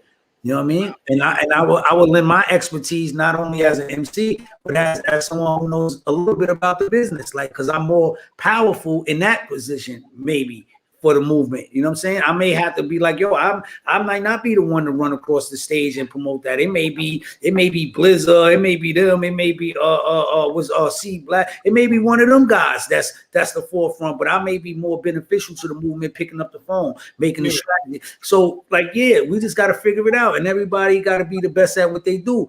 And then pick a position to do, and then we can point our finger like, yo, you didn't do your job because those posters ain't up on them stores going down Forest. Yeah, so everybody got to be willing to play their part, bro. Staten Island, you hear we talking about Staten Island? That shit crazy. That sounds. And good. Guess who hosting it? There you go. We got to do that because we got a little strong voice right now. This podcast got like a strong voice in the island right now. We got to set that up though, bro. No cap. We got to. So let's do it. I mean, let's not talk about it. Let's just set it up. I mean, I know you know who you know. Maybe we could do something like start some get a flyer, and it's an open invitation for artists and producers. You know what I mean? And we get a big enough space, and you know we do the shit like any other meeting. You know what I mean? That's a fact. Everybody get to speak. Everybody get to voice their opinion, and then we set up tiers. We set up who's going to be part of this part of the movement, who's going to be a part of that. And because of course it got to be financially too. Yeah, paying for the shit. You know what I'm saying? So if you're an artist that's not contributing, right? If you don't put up your own bread, you're just a souped up supervisor. Like, so you need to put in your bread. You know what I'm saying? So it's like, even if it's a little, if it's 20 of us, 30 of us, if we putting in $100 that we smoke and drinking a week away anyway, or a month, that's our money and that's our budget for Staten Island movement. Yeah, exactly. Then we able to do business. Then we able to say, yo, we got within 30 of us, we all put up $1,000 for our movement. Right now we got 30,000. Now we going into the city with a bag. Bomb. But by ourselves, we struggling to get it. Yeah, together we can do it. It takes a little bit from each person. Let's get it. And if people don't want to do that, then you know they selfish motherfuckers and they don't need to be with it anyway. Yeah, that's a fact. We got to set that up. Ayo, Haas, we got to make that fly after this. Your timeline, we gonna hit Smooth up. I'm gonna fuck around, hit Mac. I'm gonna hit this nigga C Black up. But it has to be everybody. It has to be stressed, right? That we have to bring your artists. Let the artists show up. I don't want to be hanging with no gangsters. I didn't spend behind a wall. I want to create good music and be with talented people. So if you don't want to come with just your talent and you don't want to put the bullshit to the side, and it means more, those little squabbles mean more than your career, then maybe this is not for you. That's a fact. Stay home. Stay home. Niggas gonna stress that on the flyer. Stay home. If you want to bullshit, stay home. Or just stay in the hood. Nobody want to be around no weapons, no nothing. We might even need to get an Airbnb off the island somewhere. You know what I mean? Because sometimes when you get away, you be a different person. You know what I'm saying? You might need to go upstate New York, rent a cabin for a weekend, and for a weekend. Come there 20 rooms. Let's the little paper and get to know each other. And then vibe, and then we could really get together, because then we'll fuck around and bring the portable studio there. It's the studio portable. Yeah, you can fuck around and do that. And it's crazy because this nigga Smooth is in every fucking club in New York, bro. Exactly. Smooth is in every club, bro. And Smooth play niggas music. He don't hate on niggas shit. But we need bro. Smooth is literally in every top club in New York, bro. Yeah, I've heard. Yeah, I've heard him. Word, that's big shit. So, bro, and again, we got, like, yo, bro, play your shit. And we got to big him up too. Yeah, it's a fact. Because the more we support him, the bigger he get, the more club he get, the more, you know what I'm saying? Start putting him in the raps and everything it's a machine. We got to oil the machine. And once we oil that machine, it's enough money for everybody, bro. Beloved, y'all heard it here, yo. For being you. Y'all heard it here, beloveds. We getting this shit popping. Yeah. Yes, sir.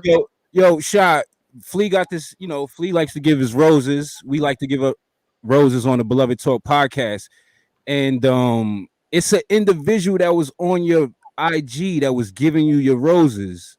He had a white shirt, a white hat. He was smoking a joint. It was That's Pharaoh Cyrus. Yeah, I know what you're talking about. And I love that. I love that shit because I think everybody here feels that way, and there's so many people that feel that way about you, that you're just so dope and shit. That it's like it's a saying that you're so dope you don't even know it. You know what I'm saying? And I'm not saying you don't know it because I'm sure you understand. But can you explain something about that? You know what I mean? That clip that was on your IG. Well, it was just a heartfelt conversation between myself and an individual that I had knew prior, and they're in a very good position in life, right? You know what I'm saying? And they was just being honest with me, you know what I'm saying?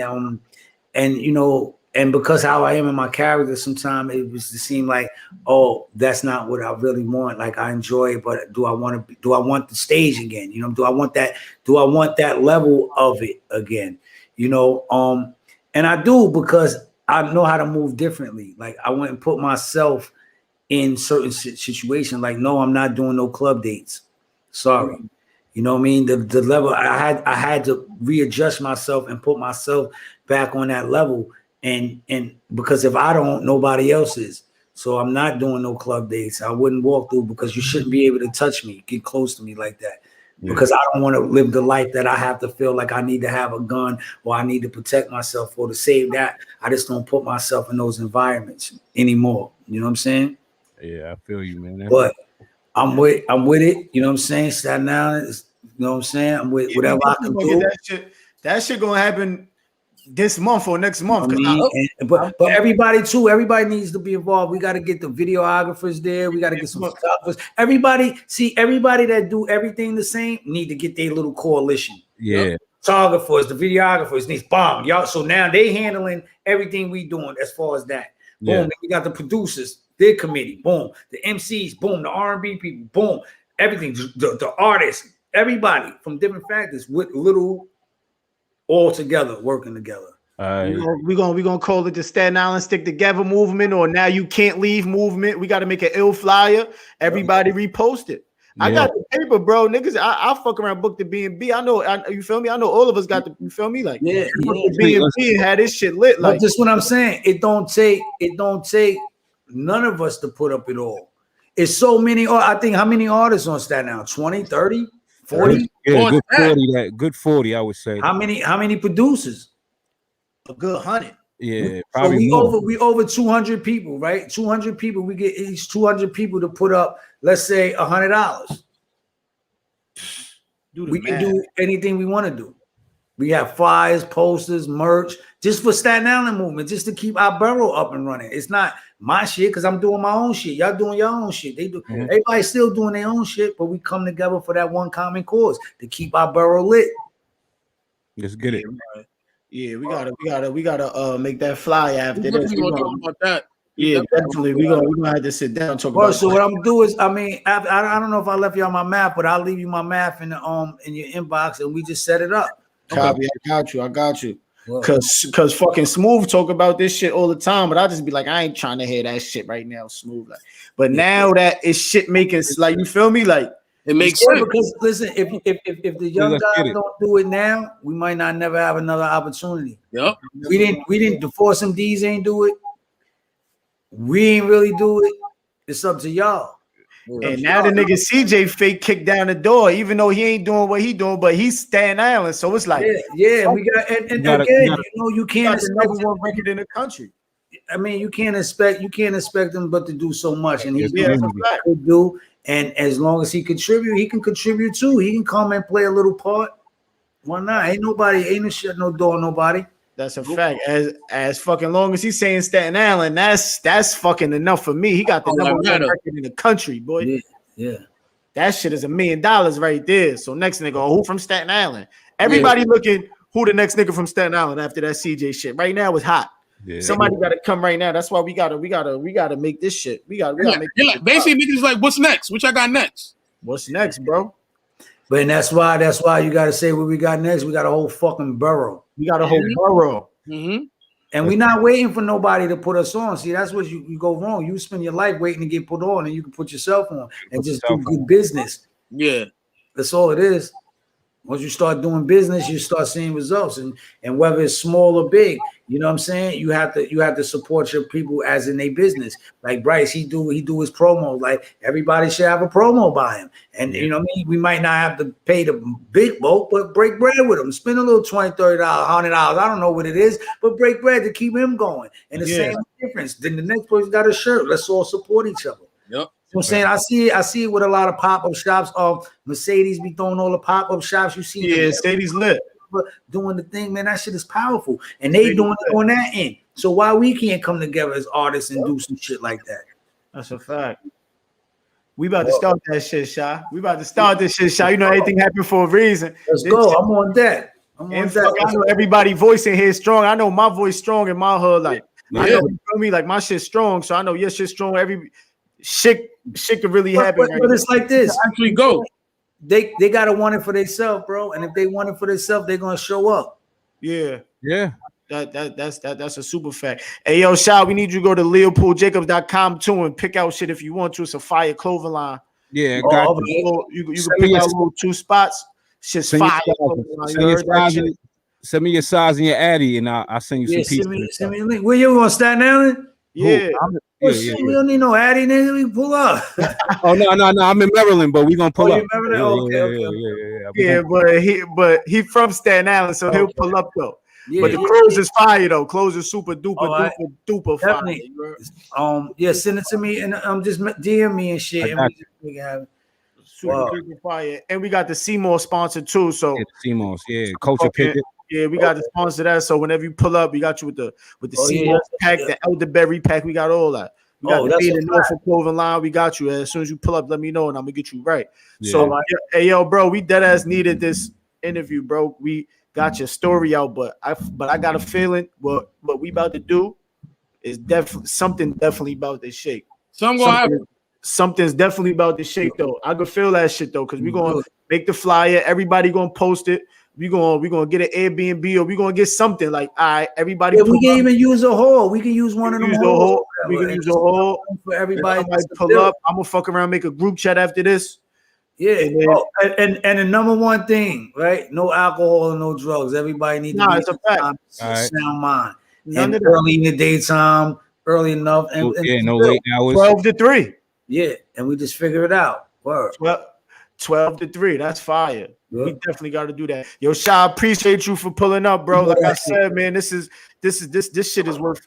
You gave us 2 hours and 2 minutes right now, bro, of your life, bro. This shit is worth more than money. It's worth more than everything because it's time and you can't get it back, bro. And you devoted and you devoted this shit to us, some young niggas from Staten Island that was just like you, that's trying to get off this shit and trying to drop jewels and trying to spread shit. You feel me? And you helping us, bro. So I really appreciate this shit from the bottom of my heart. And I know Bryce do, I know Haas do, and I even know you do, bro. You feel me? So I really appreciate this shit, bro. It means a lot to me that y'all young bros from Staten Island even consider old guy like myself. You know what I'm saying? You're a monarch. You're a monarch. That's big. You're a monarch, man. That's big. That's big. Word up. Enough with love, bro. Yeah, let's make it happen, bro. Thank y'all for having me, man. And let's put it together. Shy. So before Haas and Bryce give you your roses, I just like doing one thing to everybody, right? So if the electricity and everything shut off tomorrow, right? And like niggas looked at this interview, who would you want people to know who Shyheim is? Who would I want people to know who Shyheim is? Yeah. I would just say a human being. First and foremost, work in progress. Work in progress. That's fire. That's beloved, man. Shy, I really appreciate you coming through on the podcast, man, giving us your time. You know what I mean? Your time is valuable. Your time is important. Man, we appreciate you, man. Keep doing your thing. You're a monarch, like we said, man. You're a legend, man. You know what I mean? Thank you, G. Yo, Shy, I appreciate you answering my DMs. It's a biggie for me, okay? I said the nigga Shy wrote me back. Fuck is you talking? I made it, nigga. What's wrong with y'all? I appreciate that. You dig what I'm saying? Listen, man, Staten Island, man, love, loyalty, respect, trust, and honor, man. We all we got. Let's stick together, y'all. That was Yo, a we're tattoo. gonna see you soon. We're gonna see you soon. The Staten Island Stick Together movement has officially started. No kizzer. Yeah, beloved. Yeah. We need a beloved before you slide. A beloved. Oh, beloved, that's how y'all do it, beloved. Yeah. You sound like Lover Horse with that, man. Lover Horse, beloved. Yeah, Lover Horse. Shout out to Lover Horse. Beloved. Him and Fat Daddy. Fat Daddy. That's a fact. Yeah. No, big bro, we appreciate you, man. We definitely gonna see you soon, big bro. Yeah, anytime, man. Reach out anytime. I'm on deck. Shop. Love it. Appreciate it, man. Appreciate All right. 100, y'all. 100. I think y'all gotta dead me because I'm a little slow with this shit. Oh, all right, here we go. You got all that. Fire, man. Staten Island Stick Together, bro. Move the wrong one. Oh shit. Staten Island Stick Together, bro. Wow. Shout out to Nuke Network on the check-in. You know what I mean? Shout out to the Culture Pivot. You know what I mean? Yo, y'all gonna be on? Because I gotta go to the bathroom real quick. Yo, listen. The Culture Pivot, that nigga be having me eating grass all week. All week. Hey, yo, Bryce. Hey, yo, Bryce, we gotta holla at Smooth and really do that though. Listen. You know I got him on the line. Everything Shaw was saying is crazy because he been saying that. He been saying that. But I'm saying you don't put my name in it. Yeah, but I'm saying though, a nigga like Shaw could control a room. He been there. So we gotta tell niggas to pull up. This is what we doing. Okay. And that shit can shake. Okay. That shit can shake. Cause Smooth in every club. He regular too. Regular.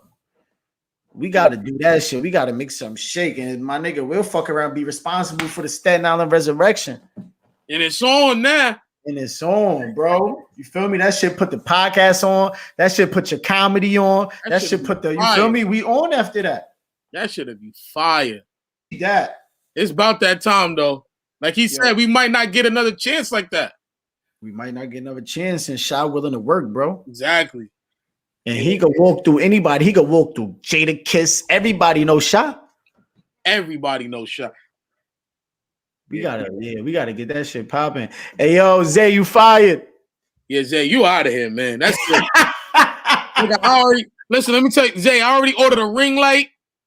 Nigga, you out of here. I ordered my microphone while we was, nigga, I ordered my mic and my ring light. Oh, shit. My son Zay's fired.